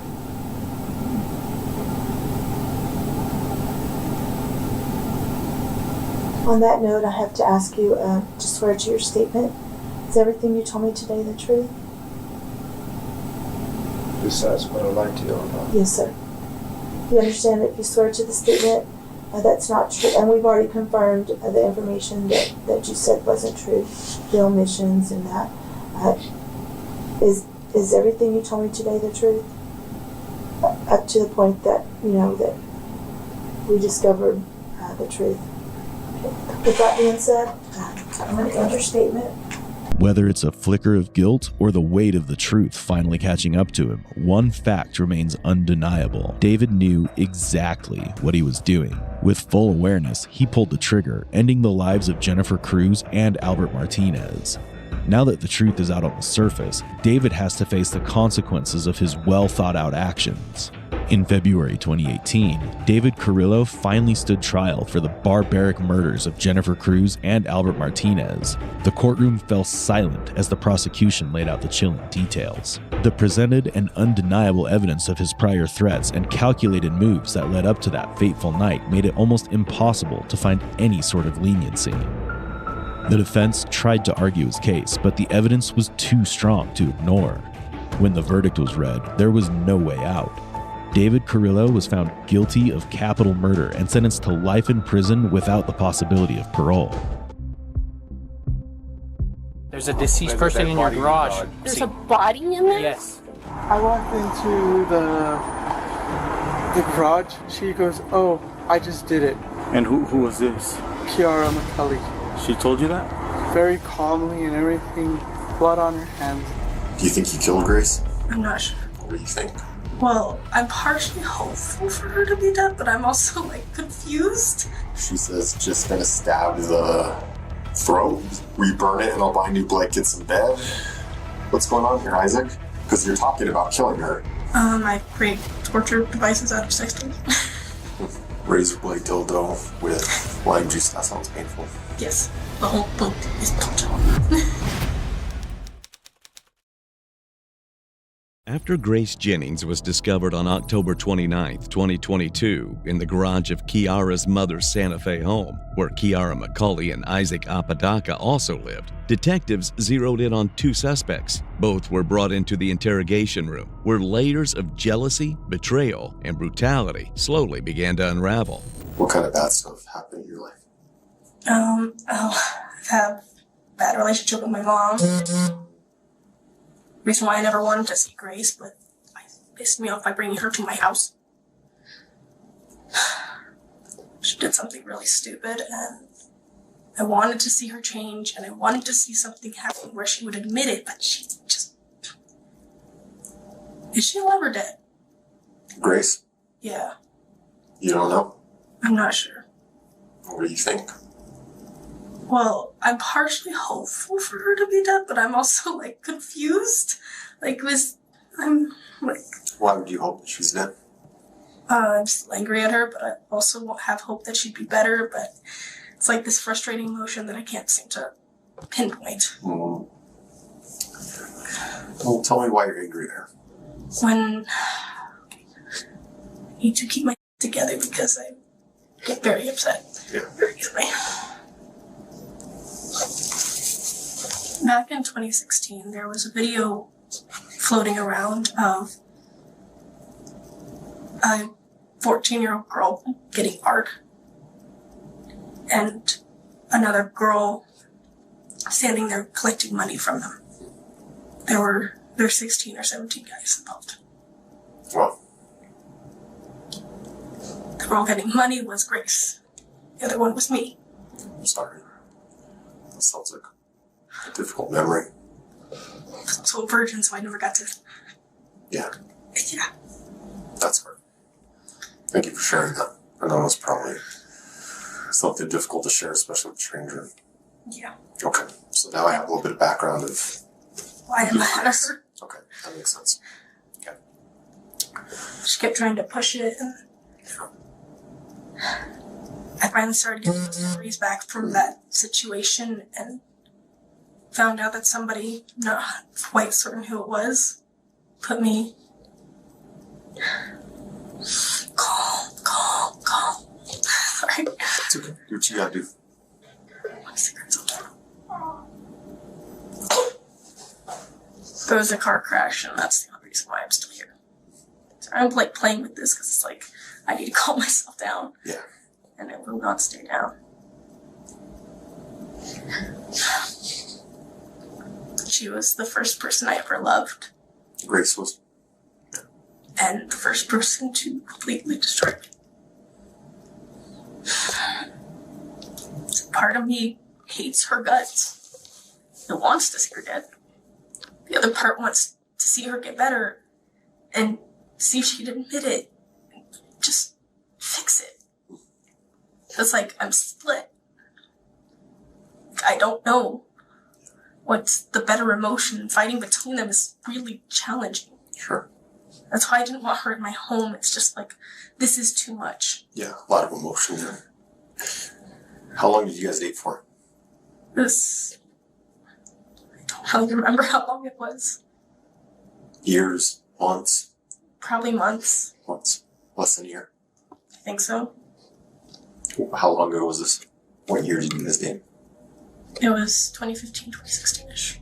Kiara met Grace in Santa Fe, and their brief romance soon slipped into an on-again, off-again relationship. They traded late-night secrets and lingering resentments, especially after Grace dated Isaac Apodaca. By the night of the killing, affection and rivalry had fused into something far more dangerous, and only the interrogation room will reveal how dark it had become. Tell me about Isaac. He's an idiot. Yeah. Who is Isaac? He's my ex-fiance / friend, confusing as hell. Ex-fiance? Yeah. How so? We were engaged for 3 years. And we broke up in April this year, and it was because he was an idiot. And then I forgave his ass. I let him move back in with me.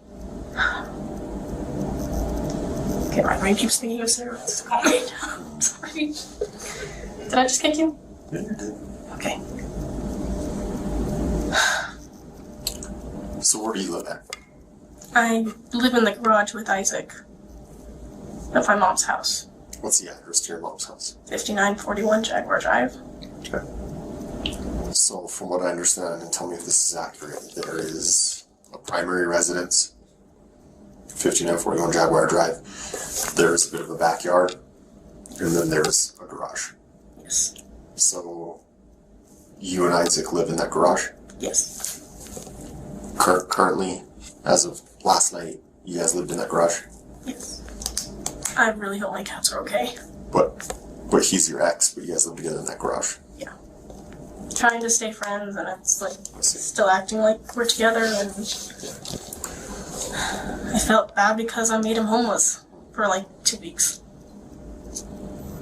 Gotta stop feeling bad for people. You guys don't sleep with each other? Yeah. Yeah. That must get confusing, right? That's your ex, but you guys are still being intimate. Yeah. He wants to fix everything, and it's just gotten so complicated. Relationship problems. Yeah. Everyone has those. Who else lives there? 5941 Jaguar Drive. It's just me, Isaac, and my mom. What's your mom's name? Lanny McCulley. Does she live in the garage, or does she live in the main structure? The main house. Okay. Tell me about last night. What did you do last night? Oh. So, a little more detailed than prior. Yeah. So, Isaac tells me that Grace is coming over. Without asking me if it's okay. Is it okay if she comes over? It's like, she's coming over. Yeah. It's your house, your mom's house. Yeah. The garage is supposed to be my space. I immediately get angry. Isaac emerges as the quiet center of a brewing storm. Once Grace's boyfriend, and later Kiara's partner, he moved easily between the two women with an effortless charm that hides the deeper tensions beneath. Friends describe him as calm, yet calculating, someone who could turn intense without warning. During the interrogation, he displays that manipulative behavior by playing the victim, all while maintaining a poker face. That tangled history, his romance with Grace, and devotion to Kiara links him irrevocably to the night of the bloodshed in the garage. And soon, the interrogation room's camera captures how Isaac explains what happened. Okay. And how long have you been in a relationship with Kiara? 3 years. 3 years, 10 months. 3 years and 10 months. Almost 4 years. And you've been staying here for about a year and a month, you said, right? Okay. Now, going back to talking about Lonnie McCulley, you said she lives here in the main house? Yes. Okay. Where does Kiara live? In the garage. Okay, so you and Kiara live in the garage. Okay, cool. That gives me some good background. Okay, let's bring ourselves to today and kind of why we're here. So this is what I want you to try and do, okay? I want you to kind of think back to where kind of all this began before there was ever anything regarding the incident. And I want you to kind of tell me in your own memory what happened from that time all the way to getting here to this interview. I'm going to do my best not to interrupt you, okay? I just want you to give me your own account of what happened, okay? So from the time it began would be yesterday we were all hanging out. Everybody was talking, happy, normal kind of thing, nonchalant. Nighttime came around and we started falling asleep. McCulley did not fall asleep. I did not get good rest because she had been placing something sharp in my back throughout the morning hours. They've been placing something sharp in my back. And I was talking to Grace, who was in the garage as well. I said, we have to go. She's telling us we need to leave. And I said that, and then I proceeded to start packing my stuff. And I left to the main house to go use the restroom for the last time. And then I walked him back into the garage. She walks up to me and goes, I did it. With a smile on her face, and I looked at the ground and I was like,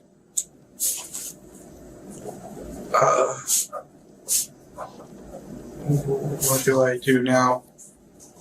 So I called my mom immediately to let her know that something happened.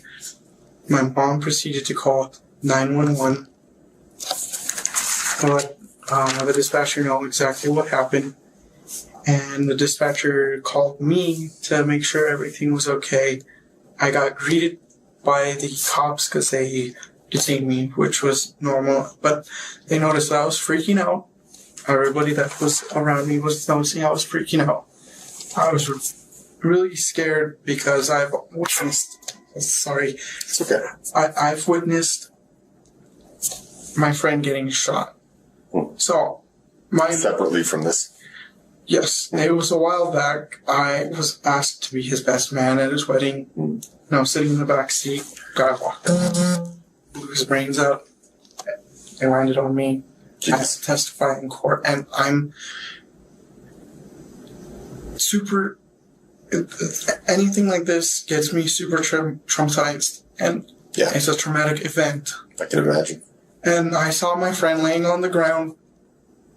This is going to be back to when I went back in the garage. When I saw her in the ground, on the ground, I was like, I couldn't say anything because I was like, this is another one of my friends gone. While Isaac appears mournful over Grace's death, his past reveals a far darker story. Friends and acquaintances describe moments of sudden anger and controlling behavior, suggesting a temper that ignites when tensions run high between him, Kiara, and Grace. His failure to call 911 after finding Grace only deepens the cracks in his demeanor. After hearing Isaac's chilling recounting, detectives turn to Kiara, whose statement about that fateful day takes a cringe-worthy and absurd turn. Okay, so you go to the park, and then what? Just kind of sat there listening to some music and had a couple cigarettes. Trying to calm myself down because I'm just like... Let me come back. It's just gonna be an hour, don't worry.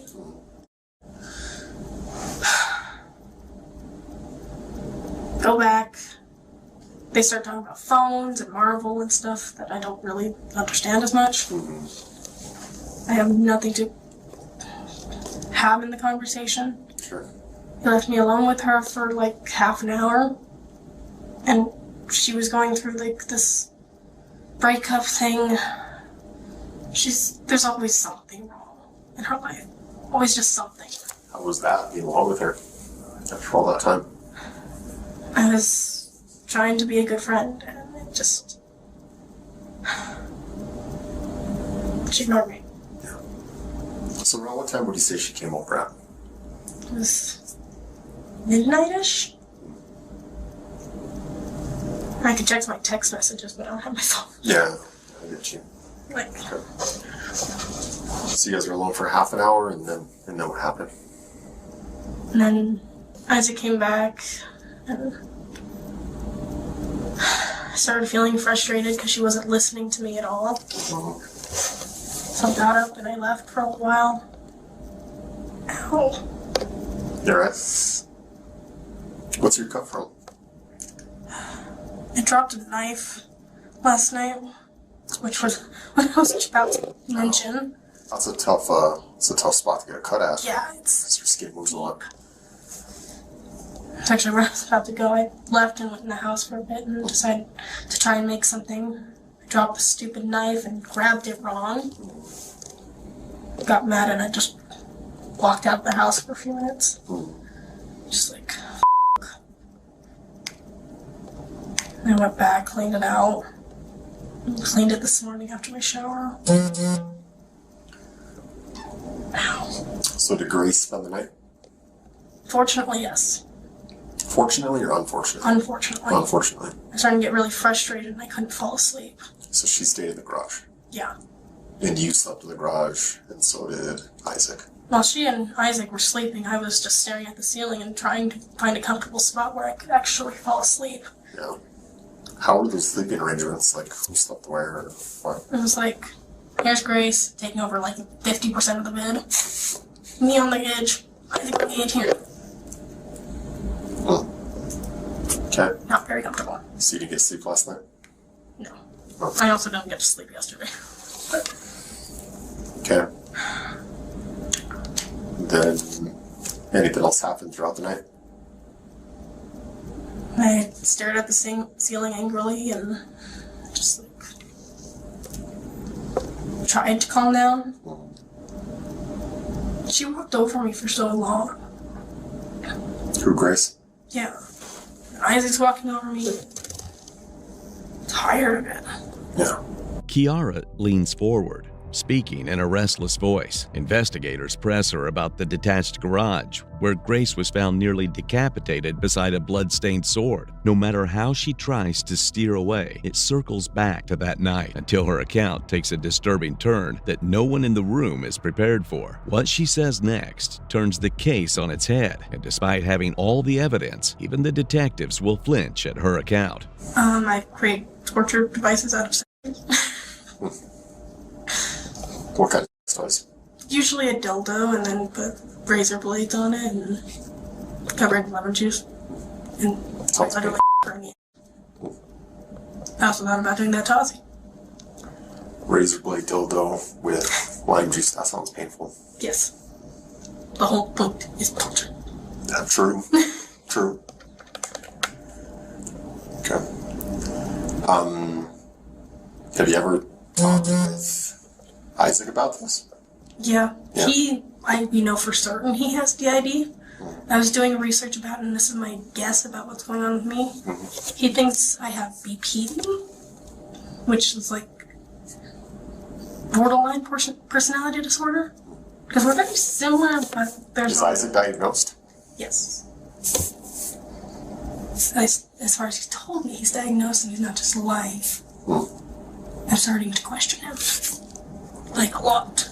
What does DID mean again? I'm sorry. Dissociative identity disorder. Dissociative identity disorder. Previously... What was that word? Previously known as multiple personality disorder. Multiple personality. That's the one I was thinking of. Yeah, that's what sounds was more previously known. Professional. I'm only guessing because I'm not actually diagnosed. This is just what I've noticed personally. Oh, Isaac takes any medication? I don't think he does. No, he does.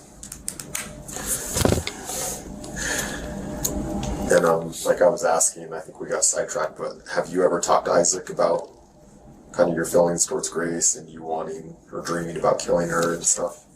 I've talked to him about my dreams a million times. He always has this hope that she'll be better than she was, and he was the one who found the video in the first place. He found me and he tried to help me. Yeah. I'm just... I don't know who to trust. Yeah.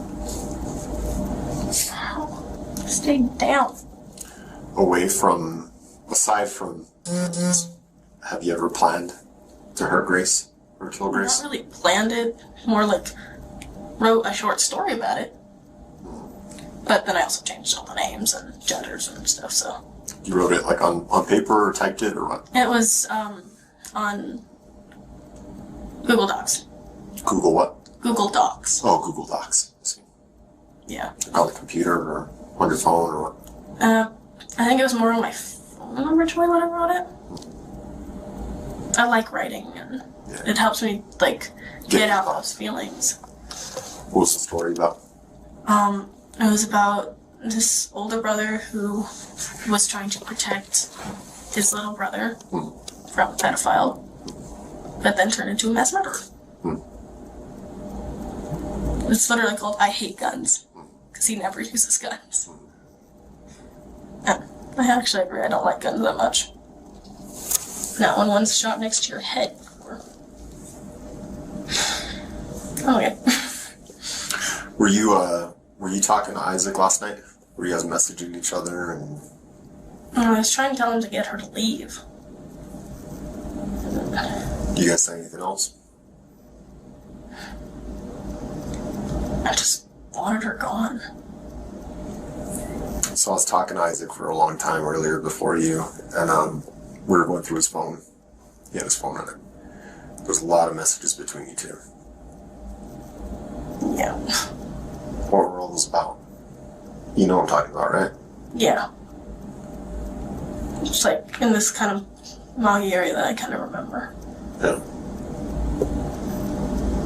This might sound really weird.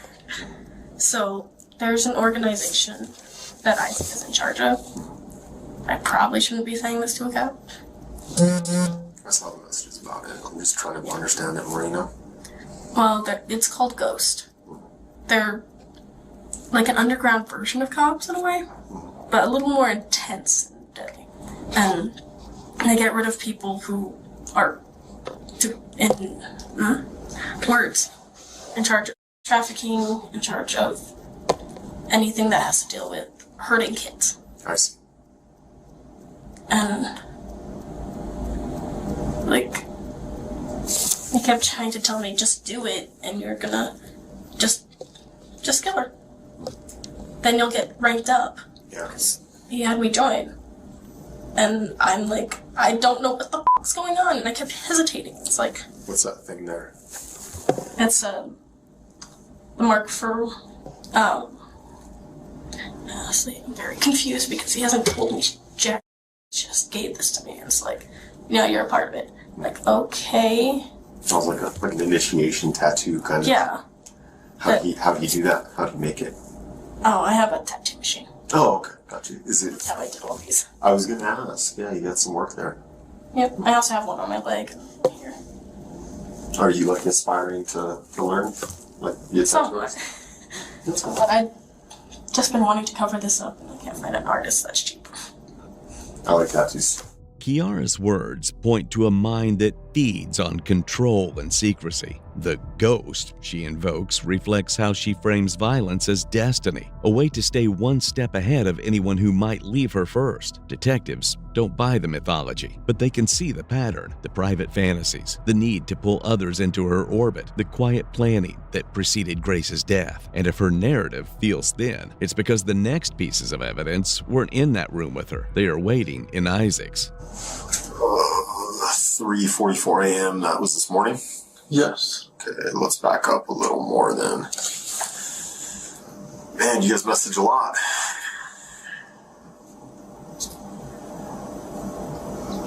So all these other messages above where you said those weren't your messages, the rest of these messages are you, right? Yes.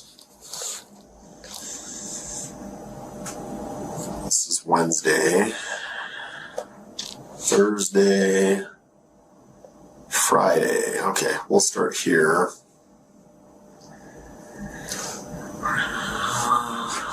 Friday at 6:28 p.m. So that would have been yesterday. Are you wanting to go to the store with me? She says, Kiara, I want to stay home. She says, I love you. She's back. Now, Kiara says, have her drop off her shot and the cat and then go to the park. My mom is up ATM. I need a quick escape. I'm going to go to the porch, avoid the porch. Did y'all just get to the garage? Stay in the back room. I'm already on the porch with the door locked. What's going on?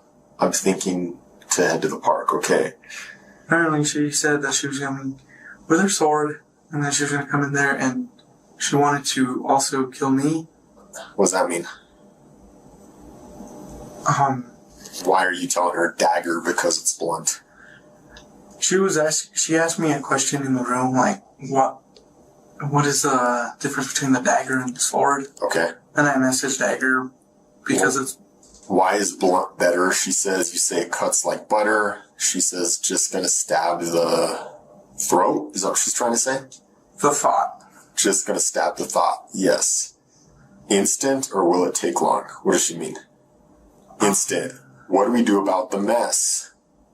What do we do about the mess? What does she mean? I'm waiting for you to make the first move. She will wait till sleep. Shall we wait till sleep? She pooped herself last night? Yes. And did you guys wash the sheets? No. So you guys slept in a bed full of poop? Yes. So when we go to the garage later for a search warrant, there's poop on the sheets? Yes. Okay. Gotcha. What are you guys waiting for till sleep? Shall we wait till sleep? I can't tell if she's falling asleep. It feels like it. Her feet are on my side. I wish you'd make the first move for once. Remember, you'll move up the ranks, plus you get perks in the black market since this is your first. Your first what? Can we stop making up lies about these messages? What the hell happened last night? She was messaging me on planning on how to kill her, and... Who was messaging you planning on how to quote kill who? Kiara. Kiara was messaging you on planning how to kill...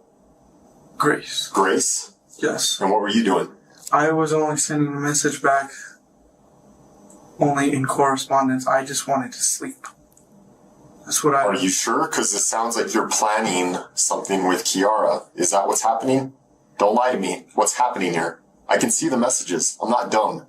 This isn't the first time I've done this. What is happening? She was planning on killing Grace. I just didn't want a part of it.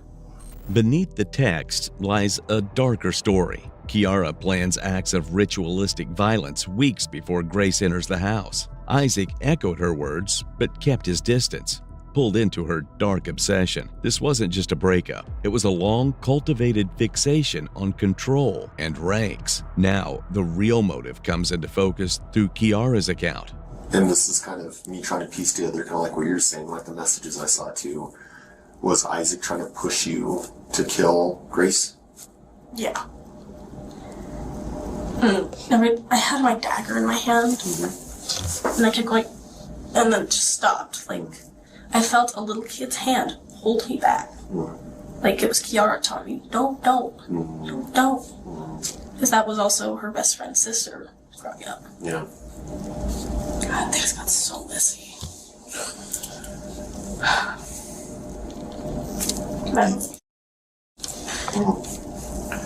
Do you think you killed Grace? I'm not sure. She is dead. That's the dead person found in the garage. Do you have any memory of that? I'm sick of that. Just like, what the Yeah. I'm trying to process this properly. This is like computer. I don't know. Like, Isaac disappeared for a while. I don't... Like, after I took my shower, I couldn't find him. I just assumed he went on a walk. I'm very confused. I'm, like, trying to think.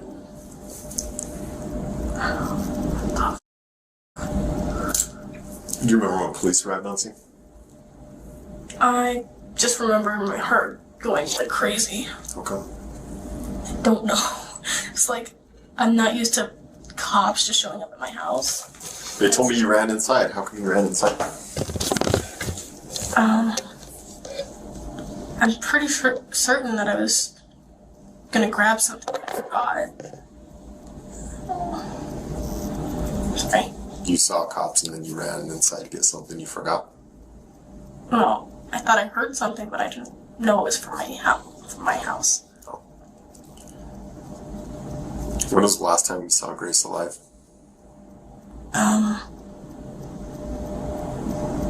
Some point this morning. Do you remember what time at all? I'm not sure exactly what time it was.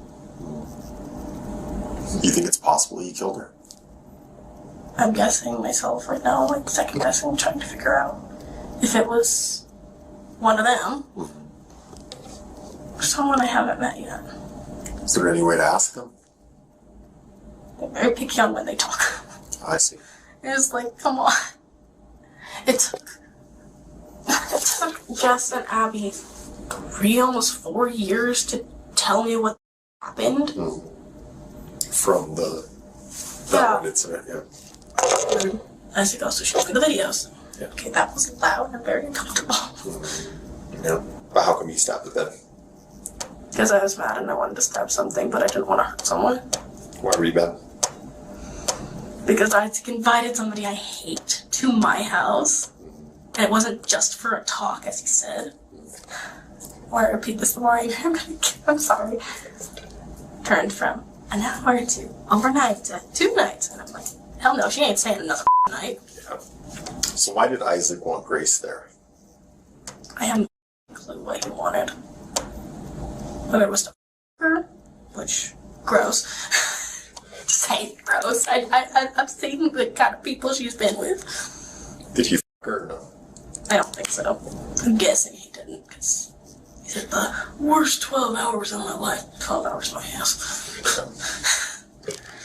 He didn't say anything about a threesome or anything like that. Usually when there's people in my house, there's 3-way, and I'm just like, I'm not touching her. Yeah. You guys have had 3-ways before? Yeah. We tried. She's polyamorous, and I'm just kind of, there. Trying and seeing if I like it. And sure. It has not worked. The first time, she did not like girls at all. And took all of my nicknames. Okay, I'm gonna end up getting really... Yeah, sorry. He took all my nicknames and he started treating me like... And then tragedy hits and then he suddenly cares again. The last one, that was interesting. Yeah. The last girl we were with, her name was Brittany, I think. She had like 5 different names that she went by. Which is confusing. And she was fun at first, but she started trying to get me on the... I was just like, I'll try it once. Okay, this was fun, but that's enough.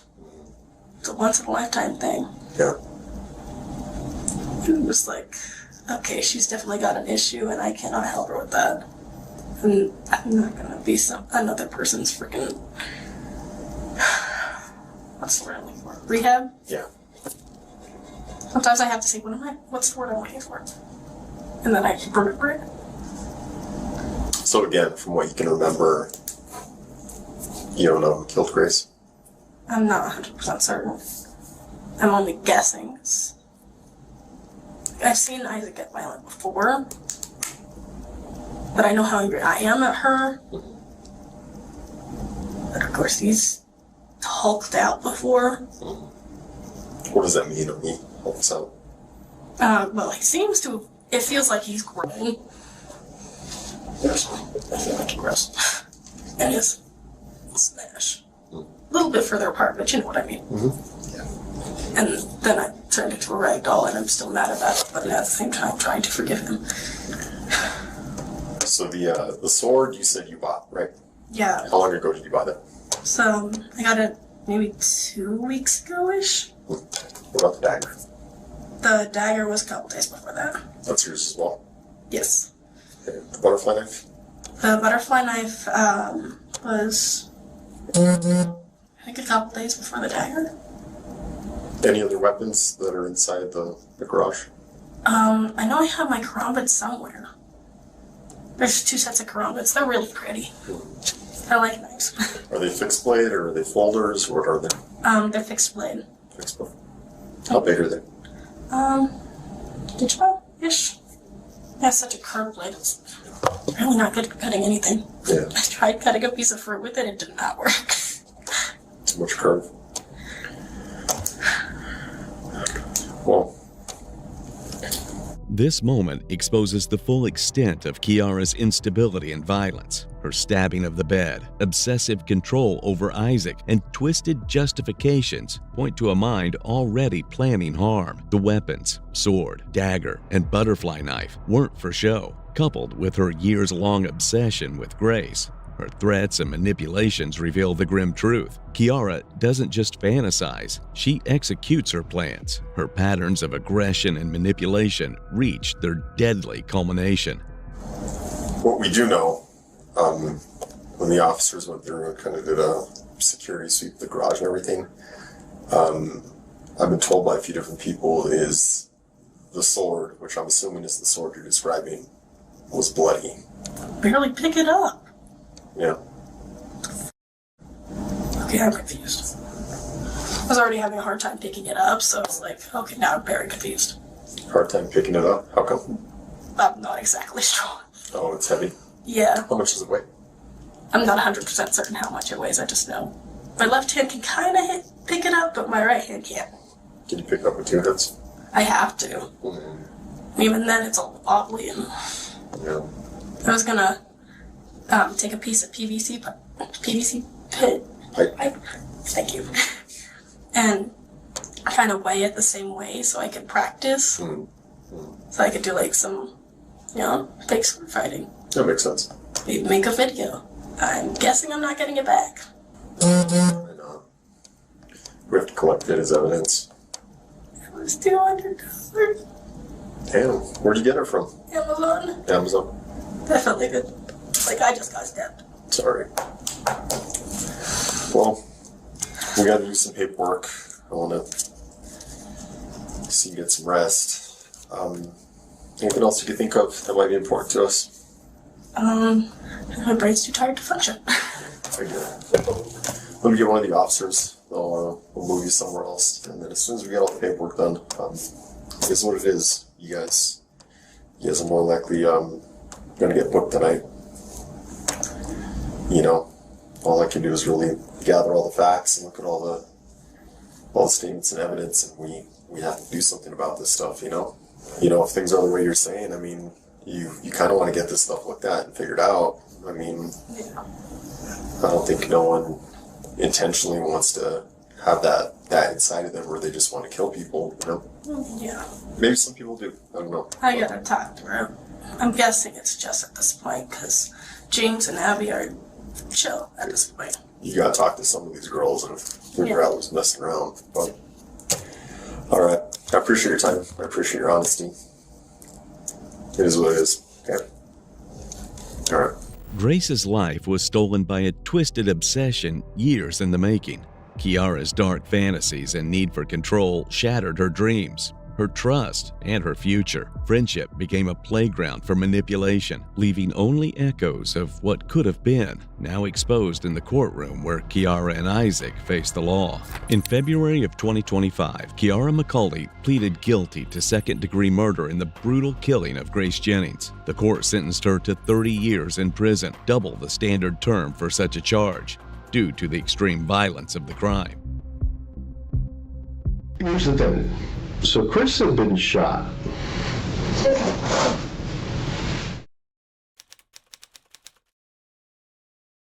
This seemingly heartbroken woman is Holli Osborn. Discovered her husband, Dr. Christopher Osborn, shot multiple times in the head. But as detectives probed deeper, a far darker truth about their relationship began to emerge. The only time I ever touched him was when I slapped his face when I found out he cheated on me. With detectives closing in, Holli feels the pressure, but instead of facing the truth, she tries to control the narrative. And here we go. You shoot him. There's no other explanation. I don't have any explanations. I already gave you everything I know, and I did not do this. There's no other explanation for it, Holli. But was her grief genuine, or just the performance of a lifetime?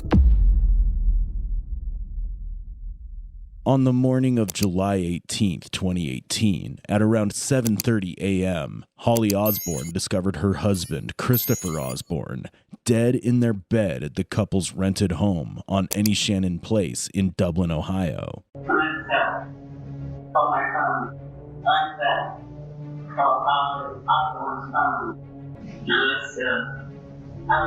Holli used Alexa to call her father, Ed Cole, in Logan County, who then reported the death to emergency responders. 911, where's your emergency? Is in Dublin. Okay, I'm in Dublin. My dog woke up. Okay. You found her husband dead? When officers arrived at the scene, they found Christopher lying in bed with 3 gunshot wounds to the head. Washington Township medics pronounced him dead at the scene, and Dublin police quickly confirmed they were treating the case as a homicide. Investigators immediately launched a full-scale inquiry, with Holli among the first to be questioned. Hey, I'm Detective Murphy. Hi. Hey, one of the things that we want to try and do here is get you cleared so the sooner, obviously sitting here is not the most comfortable thing in the world for you. No, that's why it don't matter to me. But. Yeah, so we want to try and working on getting you cleared. One of the parts of us doing that is doing this is called a GSR test. And all I'm going to do is take a little swab, rub your hands and your eyebrows. Okay. And it's just seeing if there's any gunshot residue, anything like that on your hands or something. Do you have any problem with me doing that? Is that okay? Holli, when was the last time you slept? To be honest with you, no freaking idea. Because I know I stayed at my parents' on Friday night.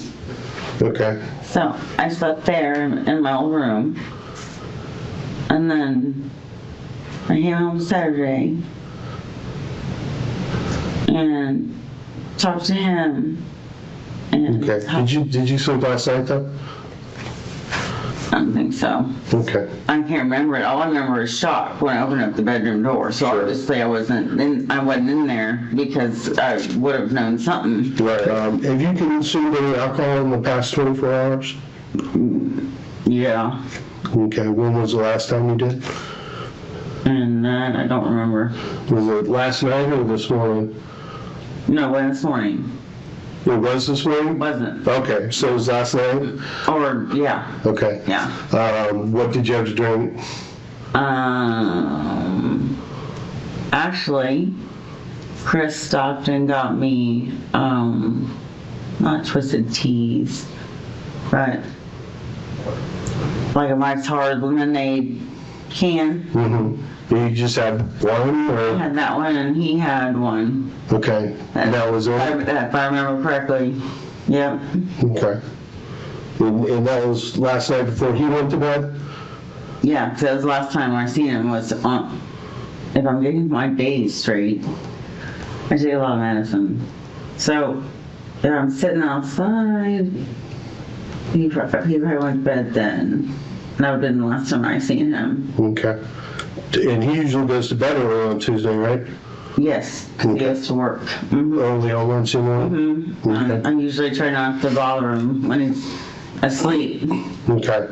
And have you consumed any drugs in the last 12 to 24 hours? No. Okay. I'm trying to sit here and think of what other than prescription. What prescriptions do you take? I have a lot, but basically I have Valium. That's just as needed. I have Imuran, which is IMURAN. And that's for my lupus, along with prednisone. I give myself steroid shots and Finnegan shots. What is that? Finnegan. Finnegan? Mm-hmm. That's for nausea, isn't it? Yeah, that'll knock you out though. That's a bad thing. I think when they were there this morning, they were like, I don't understand why you're slurring like I gave myself Finnegan. Christopher was a practicing physician at Dublin Medical Clinic and also worked part-time as an emergency room doctor at Mary Retan Hospital in Bellefontaine, Ohio. Holli, a nurse by profession, had raised early concerns with investigators. When officers observed her touching her face and drinking water, potentially compromising gunshot residue evidence, they quickly obtained her consent for GSR testing. Swabs were collected from her hands and eyebrows. Holli also admitted to consuming alcohol and taking prescription medications. This led detectives to question whether substance use may have pushed her over the edge, but nothing could have prepared them for what happened next. I don't know how, but just like two of the singles? Yeah. Okay. It's just like another 8% per can, so I don't know if it's that equal to 2 beers or just depends on I have no idea. So, and then on the way home, he stopped and went to the other gas station because the other ones made him mad the first time. And then he went in the other gas station and he got 2 more for us. And then that was it.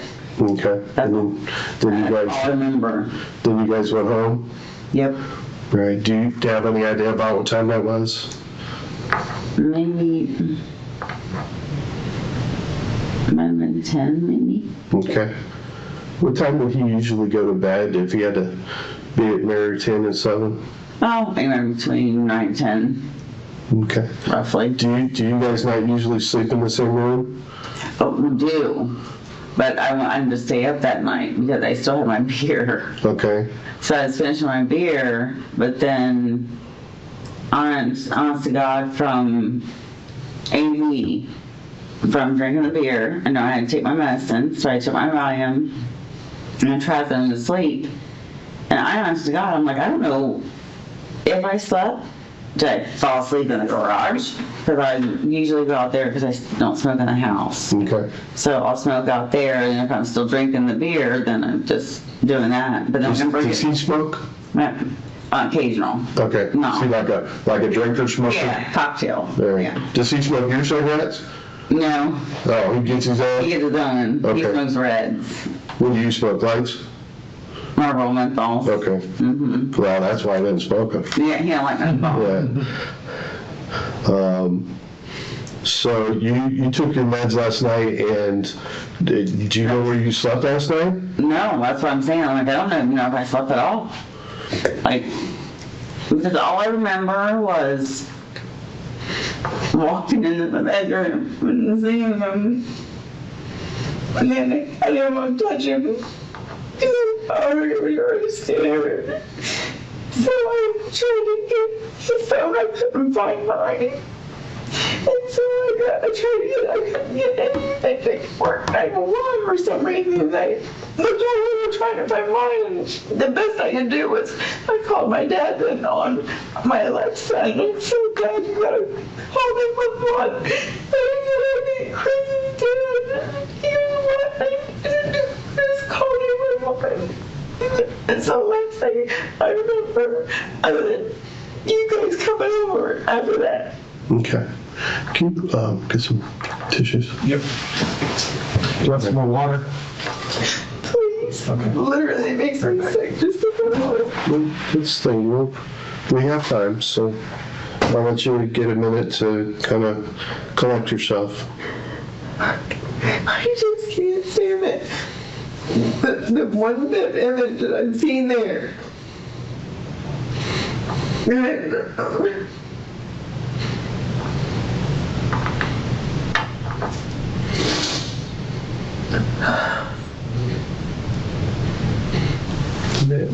Yeah, just take a minute.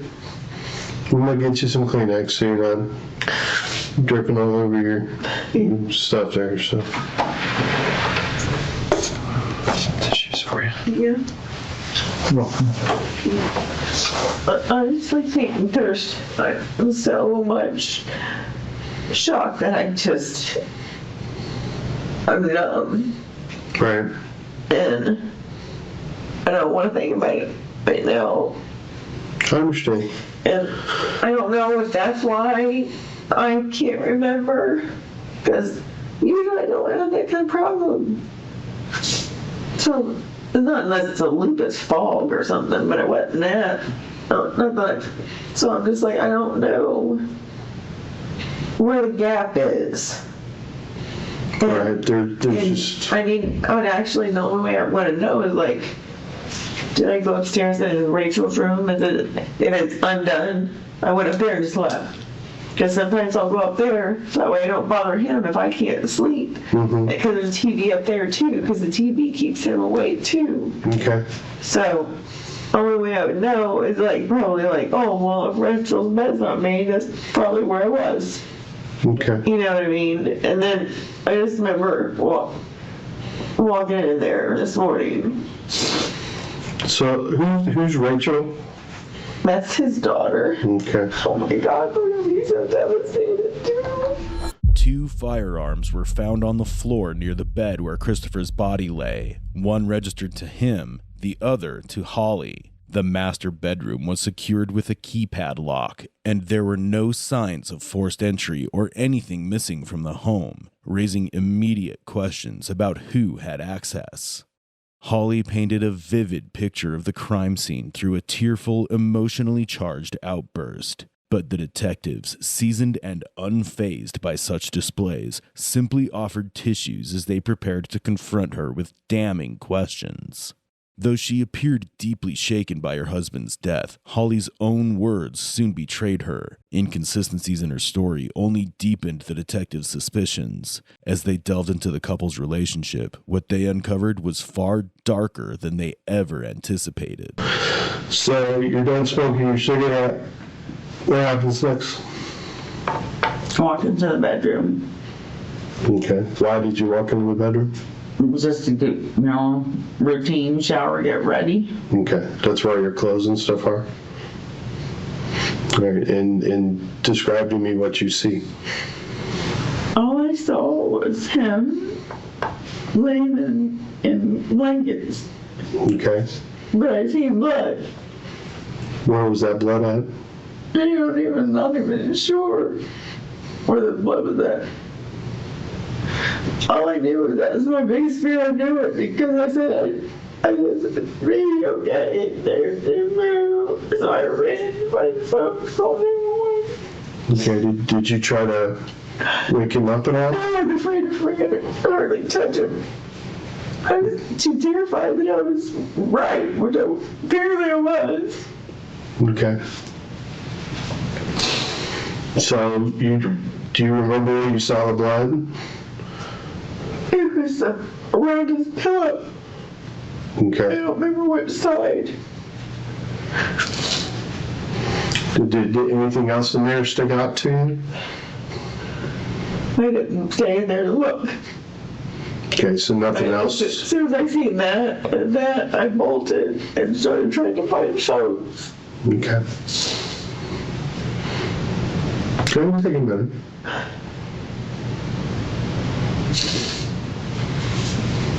Sorry. No, you're fine. We got all day.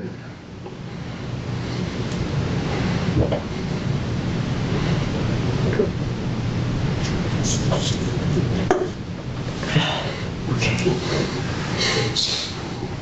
So then you came out of the room and couldn't find a phone?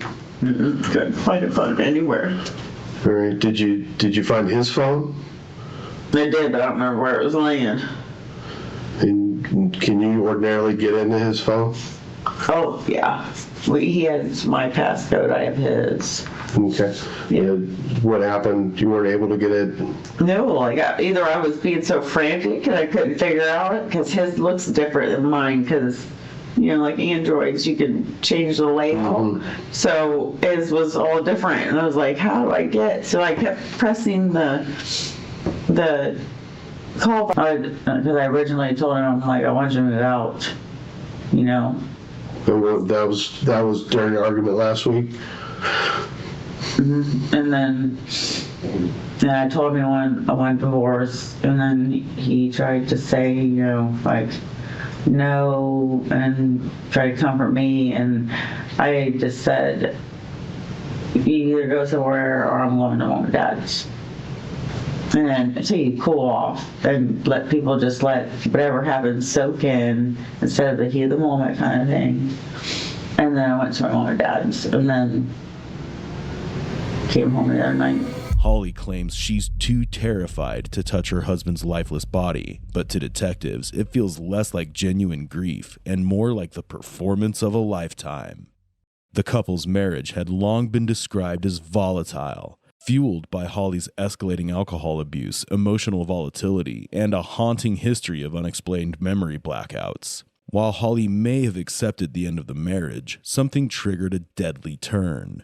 The question now was, what was her motive? Detectives are done tiptoeing around the truth. They're about to confront her with a question that unearths the case's most shocking revelation, one that sends the investigation spiraling in a twisted direction. Did your arguments ever get to the point where either one of you were pushing or laying hands on each other? Never? Because I've talked to other people, and I know you came from an abusive relationship previously. So the only time I ever touched him was when I slapped his face when I found out he cheated on me. Like, that was before we got married. Okay. And that was face slap. Since then, it's never touched him. Okay. Has he ever touched you?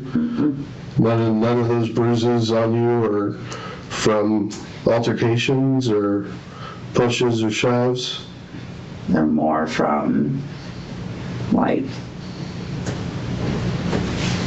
well, don't know it because it's all in the house. So a lot of times he was more of the domineering, you might say. But I will just put it this way, 50 Shades of Grey, but worse. So. Okay, so they were consensual. Yes. Okay, so just rough.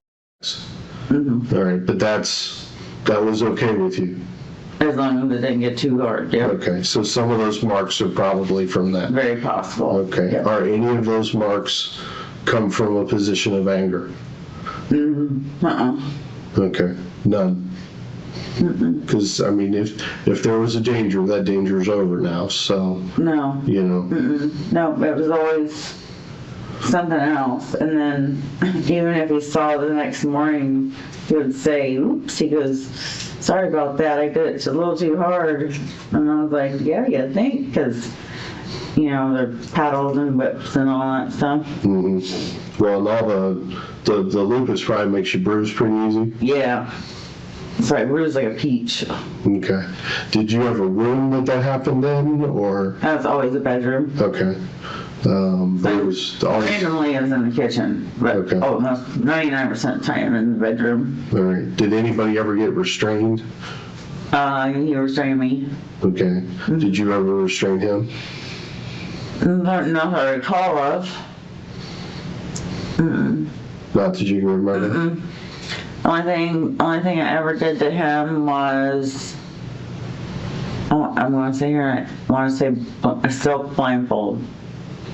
But nothing where you would have been... No bound. Arms or legs or anything like that? No, that was me. Okay. Or to me. Right. And it was always with your approval and permission? Okay. Because you're not going to surprise me. Well, I hope not. Well, you know, you have your moments where you say, you know, like, it's hurting, taking it off now. Right. And you listen right away. You had a safe word and Yeah, I never had one, should have. But, no, like, he just wouldn't let it go right away. Okay. With this mark? He would say stuff like, I'll let it go when I feel like letting it go. Okay. Kind of thing. Would this mark on your wrist have been from that? possible. When would have been the last time that you guys engaged in that practice? I want to say Saturday night. We had cookout. Doghouse Saturday night? Saturday night, I decided to forgive him and let it go. Though Christopher had already been unfaithful before the wedding, just months into their marriage, he confessed to another affair, setting the stage for a deeply volatile relationship fueled by jealousy, mistrust, and emotional chaos. Holli's chilling description of their intimacy as 50 Shades of Grey but worse offers a disturbing glimpse into the darker side of their relationship, foreshadowing the grim revelations to come. Her words steer the conversation toward a sinister truth, and the detectives can feel it. Now, with a groundbreaking discovery in hand, they're ready to launch into the first of many hard-hitting questions. Questions that could finally expose the reality behind the facade. You're familiar with how to shoot a pistol, though? Well, yeah. Okay. Yeah. But you never got your CCW? Okay. So, here's the thing. So Chris had been shot.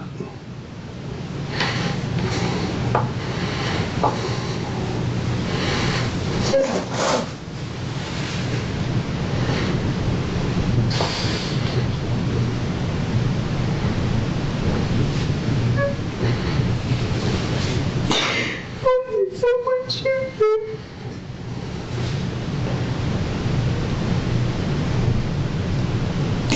I don't know where the hell I was that I couldn't hear it. Was I outside? Was I on the back patio? I don't know right now. Why somebody I could hear it? Even if it wasn't me, maybe if I was on that patio, maybe not. But the neighbors. Well, see, that's kind of what I need you to really search in your mind as to what happened. They're like, how can a neighbor? We literally live like this, even. Why would nobody do anything if they heard something? You've been very cooperative and very helpful with us. So, right now, I need my family. You feel all right? Not the greatest. Well, I can't imagine. You've been through a lot today. I want to make sure you're okay. Right? You've been through a lot today. I know you've had some problems in the past with wanting to hurt yourself. How are you feeling right now about that?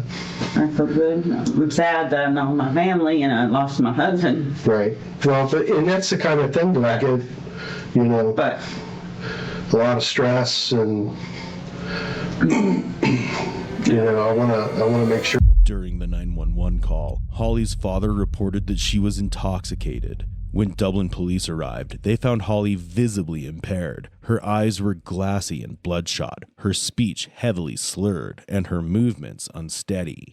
Holli told officers she'd woken up around 6:30 a.m., smoked a cigarette in the garage, and returned to discover her husband unresponsive and bleeding. Due to her condition, officers transported her to the Dublin Justice Center for her safety, as she was in no state to drive. Investigators soon uncovered a troubling pattern.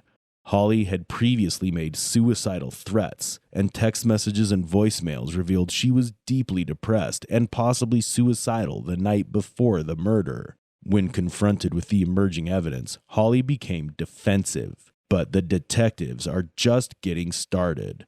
The most incriminating questions are still to come. We've talked to a lot of people. We've gotten some test results back. So, I've been through everybody's phones. All right. Who's Meg to you? Meg? Yeah. She is one of Chris's patients at work that I've been taking care of for the last, few months at least. We got close because She had issues. Yeah, I talked to her. She sounds like a mess. She is. God love her. Yeah, she is. But she's very, very sweet. And so yes, I did talk to Meg. You guys texted back and forth about Chris's little mess up. Mm-hmm. Yep. When was the last time you saw her? Oh my. Maybe it's been a month, maybe. Okay. Maybe. Before I Was gave it her like ID and at the stuff. office or? I gave her ID and stuff at the office. And so I'm thinking maybe a month. And then I know she went to Cleveland Clinic. I can't really remember her dates that she had to go. Okay. But yeah. What happened a week before Chris went out with BJ? Something happened with Andy? Andy? Yeah. Andy. Sounded like you guys may have all went out together, you and Chris and someone named Andy. I'm trying to think. Andy. Why does it not sound familiar? Andy. Why is that not? It's not clicking. I'm trying to picture places we've been eating. I know the last time we went with anybody. Because, I mean, he's only really got one day a week he can do stuff, right? Yes, he works. So, but, I mean, I don't, if I had gotten off at 5 o'clock and I lived in Dublin, I'm not sure I would, on a Friday night, truck it all the way to the barn, because that's a haul. Yeah, no, so I know we didn't go to the barn. Okay. I know that, because I remember him having that reservation. Okay. And I remember looking at the menu on the website and stuff, and then he seemed exhausted and said he really didn't feel like up to doing it. I remember him saying that. You guys didn't have a disagreement that week? Oh, we have disagreements all the time. Because the story I heard about, kind of through the grapevine, was that you never laughed that hard when just you and me are out together. Do what? You never laughed that hard when just you and Chris were out together, only when you're out with this Andy. Does that ring any bells? Like these, like if Chris is out with like a buddy, oh yeah, he doesn't laugh that hard. He laughs hard with buddies. So that makes sense. But why do I not understand where this Andy? So here's the thing. When you were telling me when you found him, the door was cracked to the bedroom? That's what I remember, yes. Okay. So I'm going to put my cards on the table. All right, because I have the gunshot residue test back. I have the DNA test back. Okay. All right. Your DNA is the only DNA on that gun. Chris's DNA is not on that gun. The gunshot residue. Impossible. The gunshot residue, all right, was at a level that was so high they reached their maximum testing. All right, and when people break into a house and they shoot somebody on their way out, they don't close the bedroom door, just to a crack. So Holli, understand. Listen to what you're trying to say. What I'm trying to say is I know you shot Chris. I did not shoot him. Holli, I did not shoot him. This is what I think happened. No. All right, because of the way everything's set up, you are posting stuff that makes me think that here we go again. We could pull them all over again. This is not making a Holli, stop. All right, you have multiple attempts in the past. Yeah, for myself. So I would never hurt him, no. So here's what I think happened. All right, because when you shot him, you didn't kill him. I did not. All right, those gunshot wounds did not kill him. I did not shoot him. All right, I think you were going to kill yourself after you killed him because this had gone too far. You were getting ready to lose everything. Never take anybody with me.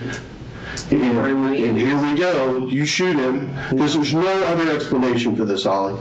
There's no other I don't explanation. have any explanations. I already gave you everything I know, and I did not do There's this. no other explanation for it, Holly. Nobody just breaks into your house and randomly shoots somebody.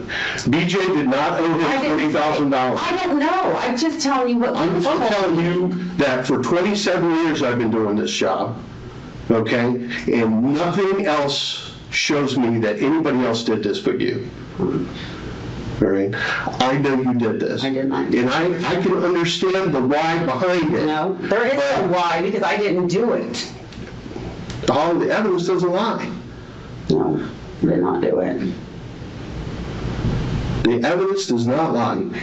Then how would I sit there and end up with bruises and everything else? It was no memory. Explain that one. How did you explain it to me?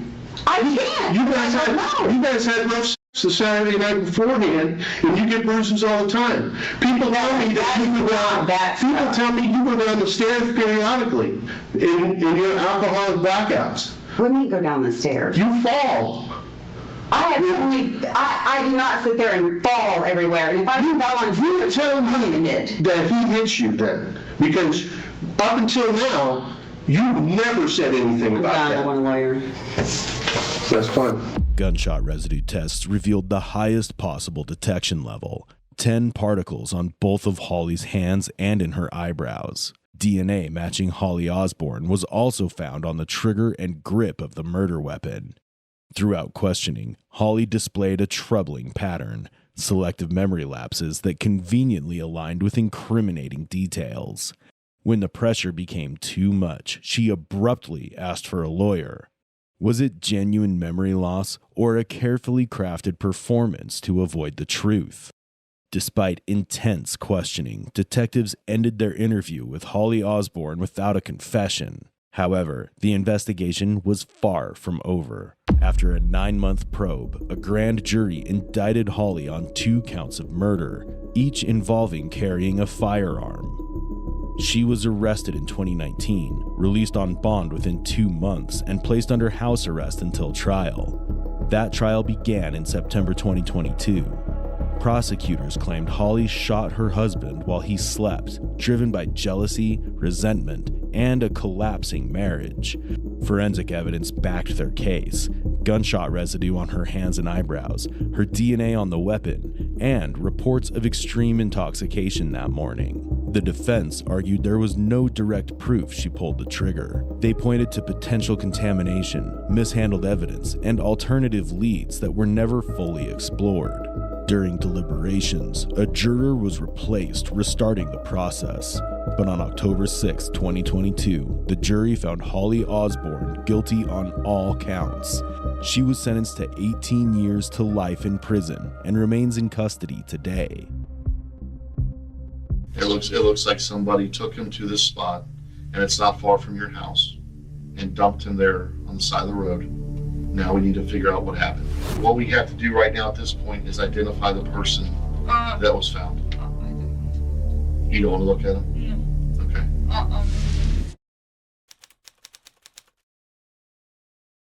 This is 32-year-old Angelina Hamrick, who has just learned that her husband, Jason Hamrick's body was found only half a mile from where she's been living. But even more striking is her reaction to the tragic news. He's going for an autopsy. Like I said, it was so hot out that his skin, basically his skin's cooking.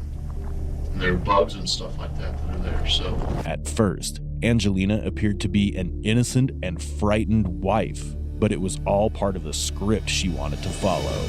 He get hit by the car or something? No, he didn't get hit by a car. But you saw the body, right? But I didn't move anything. But you sure it's Jason? And behind all this act was a sinister story that Angelina wanted to keep hidden. I'm just shocked. You just told me that 5 of my kids are dead and my boyfriend killed him.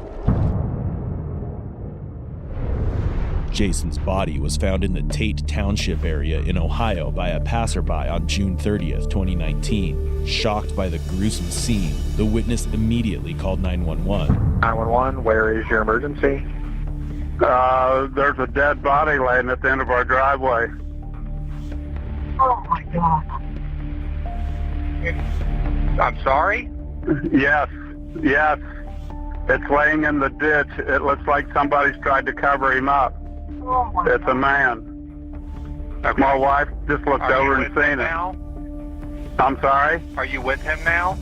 No, he's dead. How old is he? I have no clue. It looks like somebody just tried to cover him up. Hold on just a second for me, okay?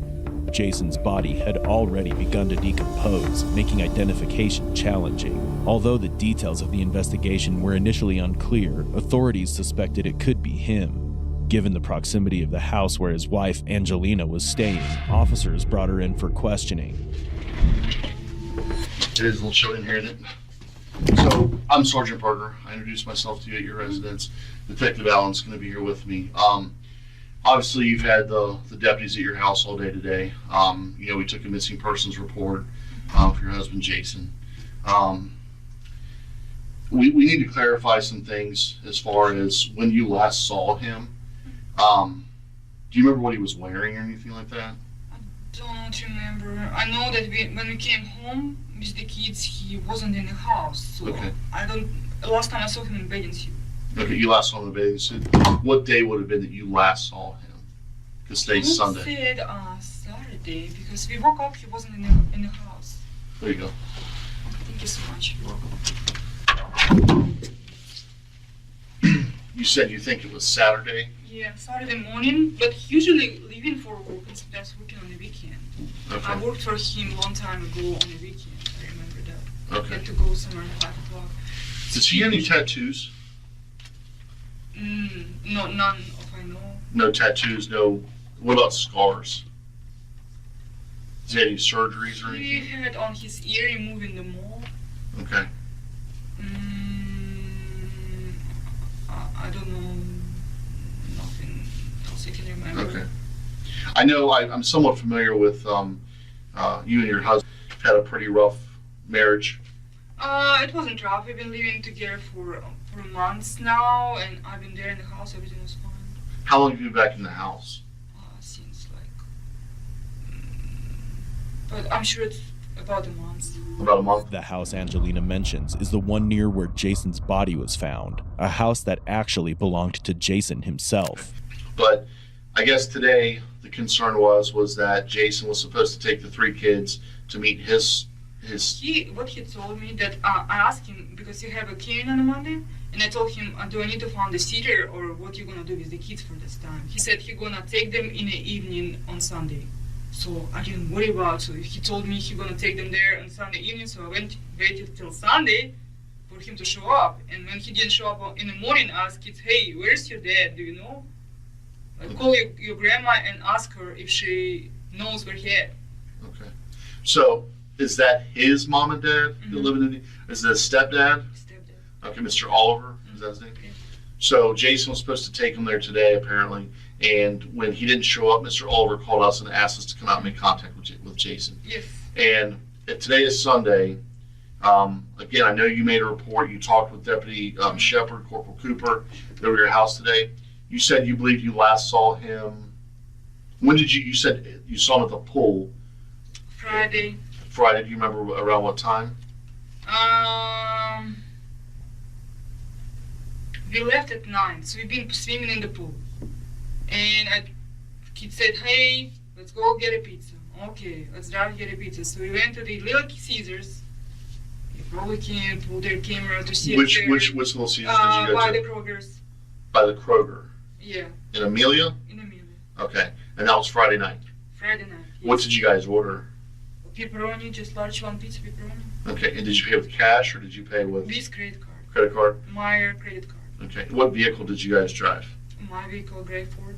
The gray Ford? Mm-hmm. Now, I saw a gray vehicle in the driveway. That's yours? It's mine. I saw a red van. It said something. Van, it's his, and all the rest of the cars is his. I saw, were there 2 cars in the garage? Yeah, they're truck and Pontiac. It's his. A truck and a Pontiac. Okay. All right. All those cars run? Yes. They drive? Okay. Yeah. All right. So Friday when you guys come home from the pizza, you didn't see him after that? We came to the back door, but it was locked. So we came through the front door, And I told him, you're probably sleeping, don't want us to be loud, so let's just quiet, eat pizza. So we had pizza in the kitchen, and I'm upstairs to watch the movie in my room. We have a projector, so big TV, and there popcorn everywhere. Okay. So what we've been doing is watching TV there very quietly, and then when it was like around 12 or 12:30, and kind of late, so I told everybody, hey, let's just be quiet and go to bed, because I don't want to wake him up. Okay. But you haven't talked or seen Jason since No. you guys left to get your pizza? Yes. Okay. Has anybody else been to your house since? I didn't see anybody. The garage door was open, but the back door was closed. So I don't know. When you left? No, when we came back.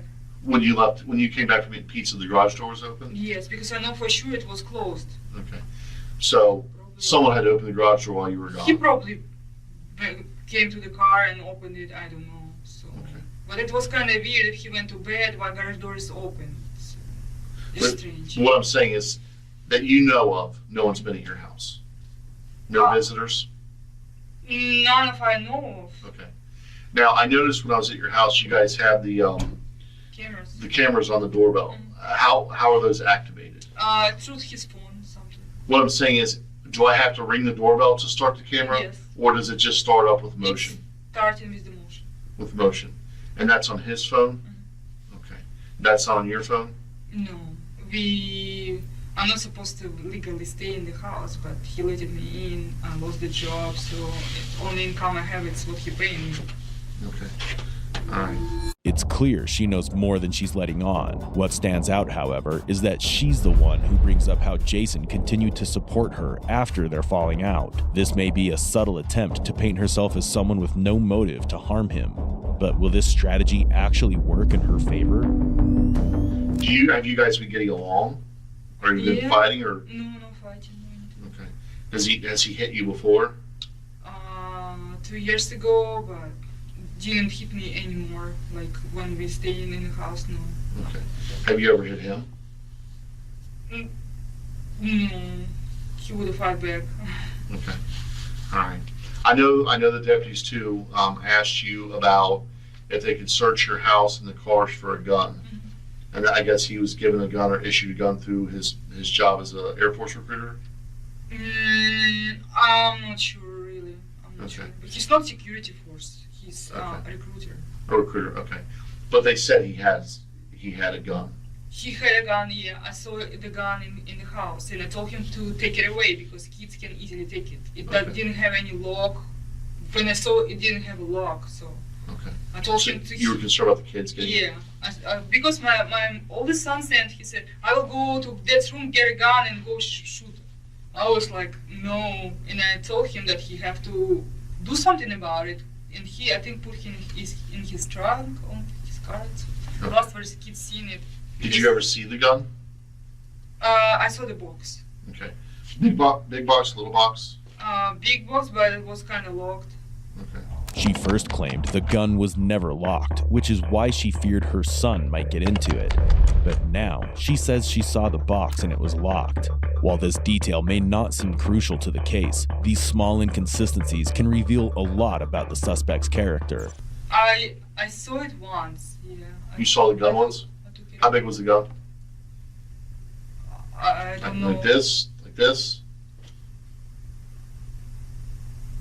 I know it was like grayish, and maybe I can't really tell you. I don't remember. Okay, all right. You were asking, have we found your husband? And the answer is, we may have, we don't know. Because a body was found up the street from your house. We think it's Jason, but we're not 100% sure at this time. Because he's been there at least a couple days, probably. And, I mean, obviously dead, but we don't, at this point. We had to call out our investigators to take pictures of the scene because we don't believe he just walked to this place. We believe that someone took him there. There's reason to believe that they're at the scene. So, at this point, we're trying to identify the person that we found. If there's anything you know at this point, this is the time to say it, because anything we find out after this point that you don't tell us looks really bad? I don't know where else. You can ask me anything you want to. Okay. Well, I'm just so you understand, I'm just letting you know that if this is Jason, we don't believe he died of natural causes, and we don't believe that he walked to the place where he was found, and we believe someone put him there. So that means that someone else would have had to been involved with causing him harm. So that's why you saw the police cars coming. That's why you saw everything else. I was just curious. Maybe somebody not feeling good or something. Or somebody ran. I don't know. That's why I saw all the police coming in there, like with siren and stuff. I was curious about. Well, like I said, what we have to do right now at this point is identify the person that was found. I don't want to do it. You don't want to look at him? No. Okay. I'm really afraid. That's why I asked if he had any tattoos or if he had any scars. Scars. I know they took mole on his ear and on his lower back. They took the mole out. Okay. Yeah, on his ear for sure, because they've been cutting the moles off him. Okay. Well, like I said, that's why we asked you to come down here, just to talk with us, because we have to go. I know you spent a lot of time with the officers today, but it's at the point now where we believe we found him, and it's not like he died in his sleep. And like I said, it doesn't appear that he walked to where he was found. So he drove with somebody? No, it looks like somebody maybe drove and maybe dumped him where he's at. That's what it looks like to me. It looks like somebody took him to this spot, and it's not far from your house, and dumped him there on the side of the road. And now we need to figure out what happened. Because what they're going to do is they're going to take his body down to the Hamilton County morgue. They're going to do an autopsy. They're going to find out why or what caused this death. I don't know if it's, I don't know. I don't want to say it because I don't know at this point. I saw briefly his body, but I didn't touch anything. I didn't move anything, so I don't know. And like I said, it appears that he's been there for a couple of days because it's been hot out. So, and it was just tonight after that we left that he was found. So what I'm saying, Angelina, is at this point, if this is Jason didn't walk to this place by himself.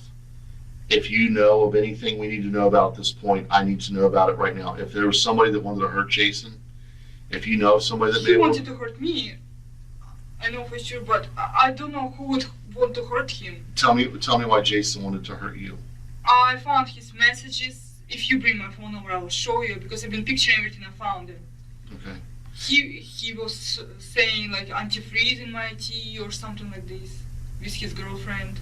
They've been joking about it. Angelina just pulled a classic Uno reverse by claiming that it was Jason who wanted to hurt her. This statement also shows that she's still trying to appear innocent, hoping to deceive the detectives. She might think this will steer the detectives off her trail, but she's just made a crucial mistake by suggesting he posed a threat. She's also handed them a possible motive for murder. So the question now is, did she just trap herself, or is she clever enough to outplay the detectives? Right now, my biggest concern is that sometimes people do things, or sometimes there's a reason why things happen. He's been recruiter. He's been meeting people all the time. He's what? Recruiter. A recruiter? Yeah, and he meeting people from the internet and stuff like this. Okay. All right.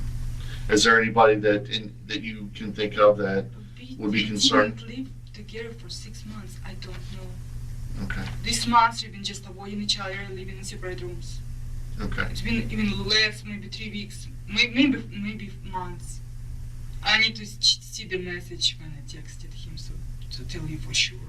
Okay. But it was like about a month. Yeah. Okay. So let's say, for instance, that I find out. I know that he had sexual transmitted disease. Jason did? And how did he get that?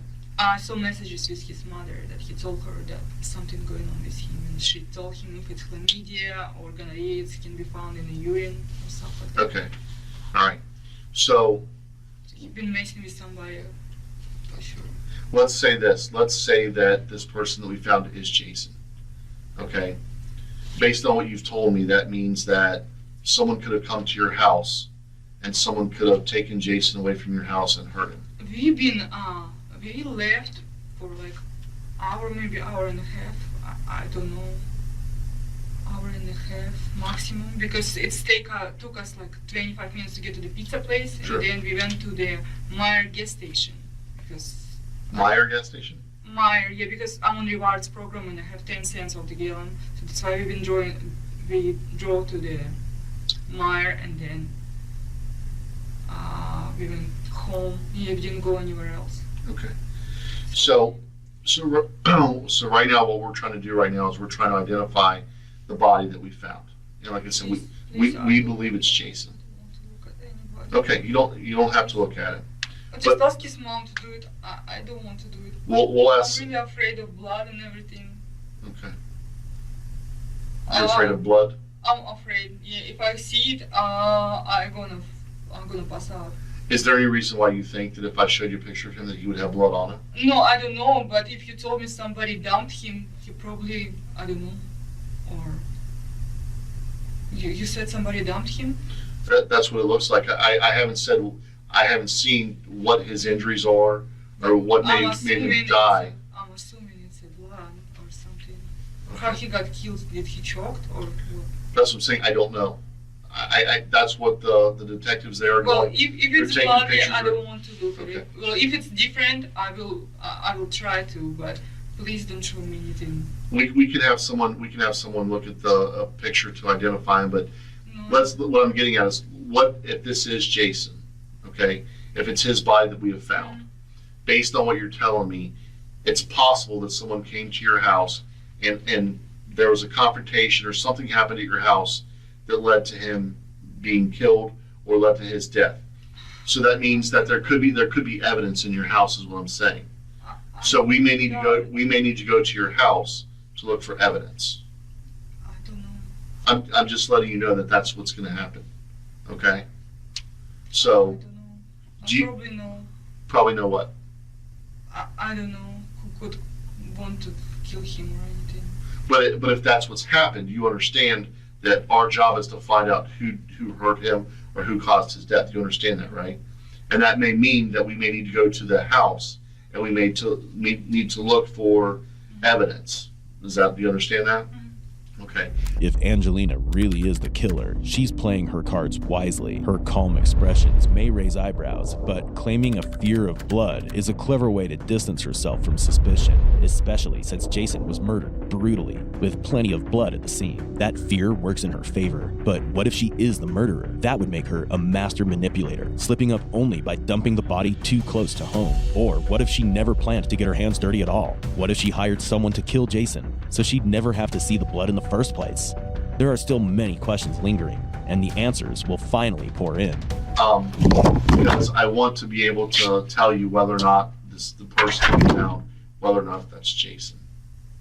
And I think it is. That's why I was asking you, like, what kind of clothes he was wearing when you saw him. You said he was wearing a bathing suit and stuff like that. He's in a bathing suit. So all I can think of, because he got out of the pool when we left. Okay. Are you okay just sitting here for a little bit while we talk and figure this out? Because I want to be able to tell you if this is Jason that we found. And if it is Jason, like I said, we're going to have to do an investigation to figure out what happened to him and if someone hurt him or if someone caused his death. And that may mean going back to your house. I know you don't want to see a picture of the body we found, right? You said you don't want to see that picture. But I have a picture of the shirt. I have a picture of the shirt that the person's wearing. You can't see the person's body at all. Can you look at this shirt and see if you recognize this at all? I don't know. It's a red shirt, it looks like. I don't know, what does it say? I can't tell you. I'm sorry. I can't tell you. You can't tell me? Mm-mm. So you don't know if that looks like anything he may that no. Jason may have? I can tell you for sure, no. Okay. I don't know what this says either. They're gonna tell me a little bit, but it looks like that's a champion sign, like a champion shirt. There's a brand of clothes that's champion. But I don't know what the gray lettering says either. I don't know. Okay, you don't know if that looks like anything that he's... I don't know. Okay. Is that okay? The drink? Okay. With Angelina offering little help in identifying Jason, the detectives take a step back to rethink their approach. Since her confusion over his identity isn't getting them anywhere, the lead detective decides to switch tactics. This time, he confidently states that the body is Jason, watching closely for any flicker of emotion that might reveal the truth. And very soon, the whole story is about to get twisted. I'm sorry to keep you waiting. I was talking to the guys who are there at the scene and trying to figure things out. So, you have any questions or anything? No? Well, like I said, we believe this is Jason. It appears it's him. It's just, it looks like he's been there for a couple of days, and it looks like the injuries that he has are pretty serious. And How did it happen? I don't know. But it doesn't appear that it's something that he's done to himself. So Nothing was... it looks like someone has hurt him. It looks like someone hurt him. How? That's what I'm saying. I don't know. Is it blood? I'm sorry? Is it blood? Well, from what they're telling me, yeah, there's blood. And it looks like, too, from him being out in the heat and stuff, there's bugs and stuff like that to make things difficult. So. Please don't show me blood. No, I said I wouldn't. I'm really afraid of it. That's why I couldn't be the news. Because I'm really afraid of blood. Do you do the laundry at the house? Yes. Did you wreck that shirt I showed you was red? I asked him what it says, and it says on the shirt. We have short, but it's same short. I don't think you would wear same short. It says play like a.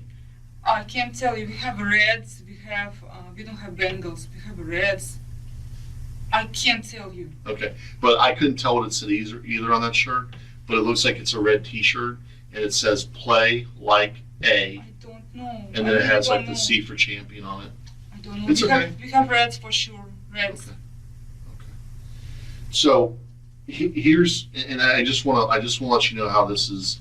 And if you don't understand something, you seem to understand English very well. Yeah, I understand.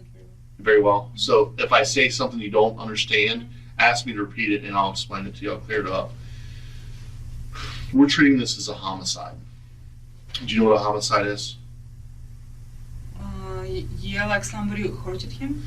We're treating this like somebody killed him. We just have to do everything we can to find out who did this to him. And I don't want you to be afraid to tell me anything. Because we're going to find out, like I said, the phone records, we're going to find out just about everything. Sure. I think the video on the house, we can still get that. Because I think that just because we don't have his phone right now, I think we can still get it because those things, I have one at my house, and there's a database. So we'll be able to see if someone came to the door. We'll see if somebody left. We'll see those types of things. There's DNA evidence and stuff like that. There's evidence at the scene that clearly shows that somebody tried to cover him up. They tried to hide him, so it wasn't like he just fell down in the road and got hit by a car or something like that. We can tell by what we see there that somebody put him there and even tried to cover him up. So that's what's it's very, very suspicious. It's very clear that he did not do this to himself. So that's our job, is to find out who did this. I expect you to be honest with me, and we won't find anything that's suspicious. Because if we do, and you've had a chance to be honest with us, like... Honest about what? Just tell me. So so a lot of times what happens is, like I said, people are afraid to tell us things, okay? We've had situations where someone has hurt their spouse, but they say later, after they found out they were caught, that it was in self-defense. Like they'll say, well, he was hitting me, or he was choking me, so I didn't have a choice, or he was threatening me, so I did something to him because he was threatening me. No, I didn't. We have those types of things all the time. Or they'll say, I came home and I found him, and I didn't know what to do, so I didn't want the kids to see, so I got him out of the house. No, I didn't see anything like this. I didn't get anything out, and It's clear the detective is seasoned. He has already shut down any ridiculous excuses Angelina might throw his way. Now, she's left with only two choices: tell the truth or keep lying. But in a sloppy murder case like this, both roads lead to the same ending. One way or another, the truth will soon come out. But I'm just saying that because people, if I don't say that to you, and let's say, for instance, a piece of information that comes forward that says, I just don't know what kind of information. let me ask you this: Do you have a boyfriend? Do you have a man that you see other than him? Yeah. And who's that? He's living in Texas. He lives in Texas. Has he ever been here to Ohio? Yeah, he's originally from Ohio. Okay. Has he been to Ohio recently? Yeah, he came here last weekend. Okay. And what's his name? His name is Drew. Drew? How do you know Drew? It's my husband's ex-co-worker. So a guy named Drew, was he in the Air Force too? I saw that somewhere. What was his last name? Clark. Okay. So have you told Drew the things that Jason's done to you, or that he's tried to kill you? We've been talking about it, yeah. But... Okay. Do you think that would upset Drew? No, he wouldn't do anything like this. Well, but this is when people are killed. There's typically a couple reasons. Either it's over drugs, money, or relationship. Those are the most common reasons why people are killed. And do you watch the news? Do you see TV? Do you watch TV shows? No. Those are the biggest reasons why people will hurt one another, or those things. I can tell you what happened in the morning when we woke up with the kids. So. You guys don't care what each other do.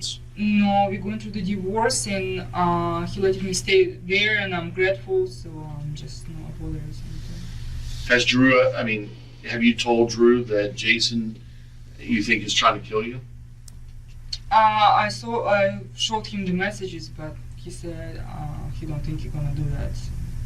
Okay. The introduction of Angelina's boyfriend, Drew Clark, sends the case in a whole new direction. She claims he wouldn't be upset if someone accused him of wanting to kill her, but that's hard to believe. Now, the detectives aren't looking at just one suspect. They have two. So the real question that remains is if this was a carefully planned murder carried out together by Drew and Angelina, or if only one of them was involved. But very soon, that answer is about to surface. So even though you guys are getting a divorce, you wouldn't want to see anything bad. He's paying right now $1,700 a month for me to live on my own. It helps me a little bit with the debt I have right now since I don't have work. So he's helping you though right now, even though you guys are getting divorced. He's helping you. It's judge decision for him. It's withdrawal from his account and paying straight to my card. Well, I'm just telling you, if you're gonna show up tomorrow, please don't tell him what I told you. Jason is not going to be at the hearing tomorrow. You need to know Jason is dead. It's Jason. Jason is dead. No. I'm sorry to have to tell you that, but he is dead. I don't want to believe that. He didn't believe it. And he didn't die in his sleep. Someone killed him. Like you said, initially I didn't know that if this was Jason or not that we found. And now I'm telling you, yes, it is, because my guys have been out there for hours, and they've identified that this is Jason that they found. Then we find out. I don't want to believe that. Then we find out. I don't want to believe that. I don't want to leave now. Then we find out that Drew's phone is here somewhere in Ohio. So now we're trying to find Drew. So, like I said, we may not find him tonight. We may find him tomorrow. He may be back in Texas tomorrow. I don't know. But we're going to find out if he came up here, if he rented a car, if he got an airplane, if he got on a bus. We're going to know these things. I just don't want to know, gosh. But like I said, the most important thing is please even if you care about Drew, if Drew's ever said anything about that he would hurt Jason, I need to know that. He didn't say that. Both Drew and Angelina have clear motives to harm Jason, but with the focus shifting to Drew, Angelina starts to feel like she's off the hook. What she doesn't realize is she's far from safe. The detectives are still watching her closely, scrutinizing every reaction. It really scares me that you told me his phone in a Ohio. I'm really afraid now. I think Drew may have done something stupid because he cares about you. I don't think so. I think it's one of Jason's applicants or whoever, and I still don't think it's a Jason. But why would an applicant? What would an applicant be? He's meeting drug addicts, crazy people. Sometimes even telling stories. Drug addicts, when they do things, they steal. There's nothing missing from your house. No. Okay, so there's nothing to steal. They're not just going to go kill somebody for no reason. When people kill people, there's a reason behind it. Maybe somebody didn't like Air Force people. We don't have people just going to kill Air Force people.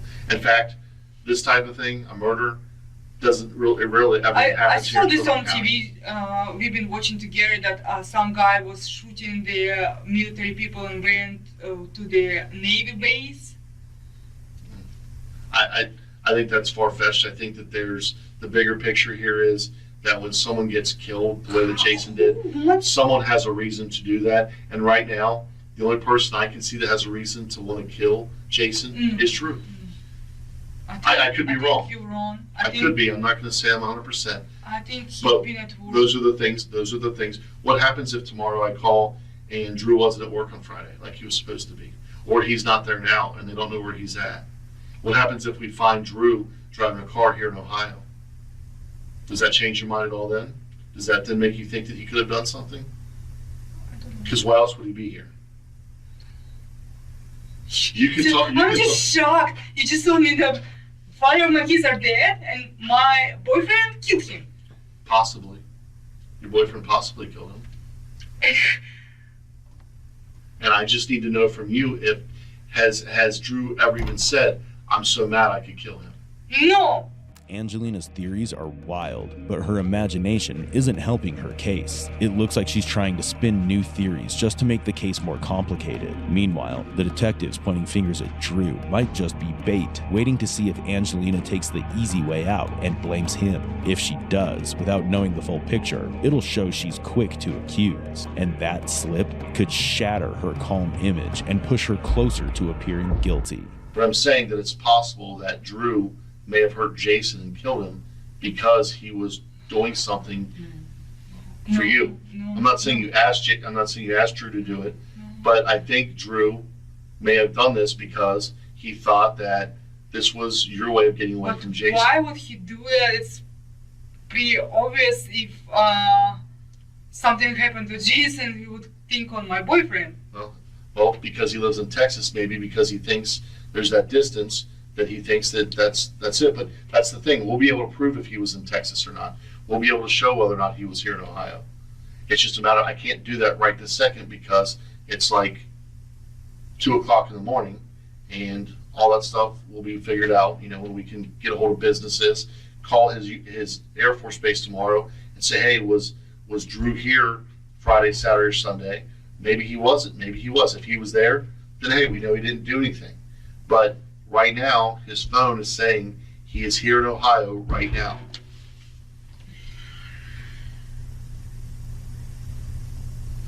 So scary what you're telling me. And all I'm saying to you is, if Drew has ever made comments about hurting Jason, no, he didn't, or even texted you, I need to know that, because if you tell me that didn't happen and then we find him later, it makes it look like you're being dishonest. But as you heard, instead of grieving, Angelina mocked Jason's death. Still, it wasn't enough to prove anything. Later, Drew agreed to wear a wire again, this time meeting Angelina in a hotel room rigged with hidden cameras. But things took a sharp turn when Angelina grew suspicious and even destroyed 2 of the cameras. That bold move didn't just raise red flags about her, but also made the officers doubt Drew. So he was brought in for a polygraph test, and that's where the sinister story finally came to light.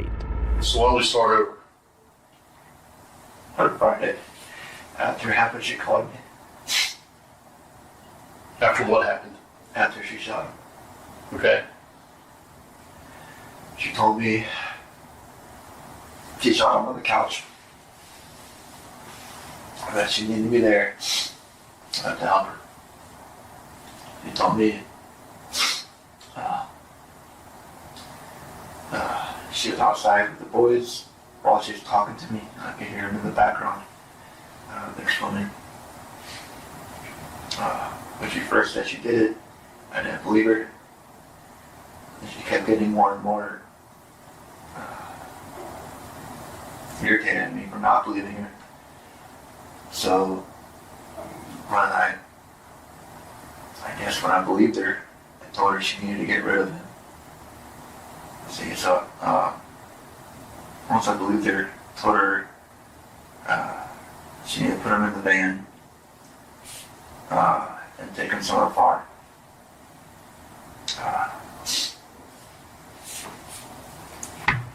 She said the spot down at our brother's old house, and I agreed to that. It's down in Bellevue.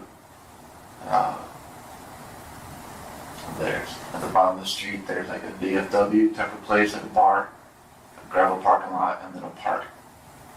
On the end, the riverside of the gravel parking lot, there's a bench that she and I have had sex at before. In front of that bench is a pretty steep hill with a bunch of trees and stuff, and then the river. Told her to put him in that area by the river.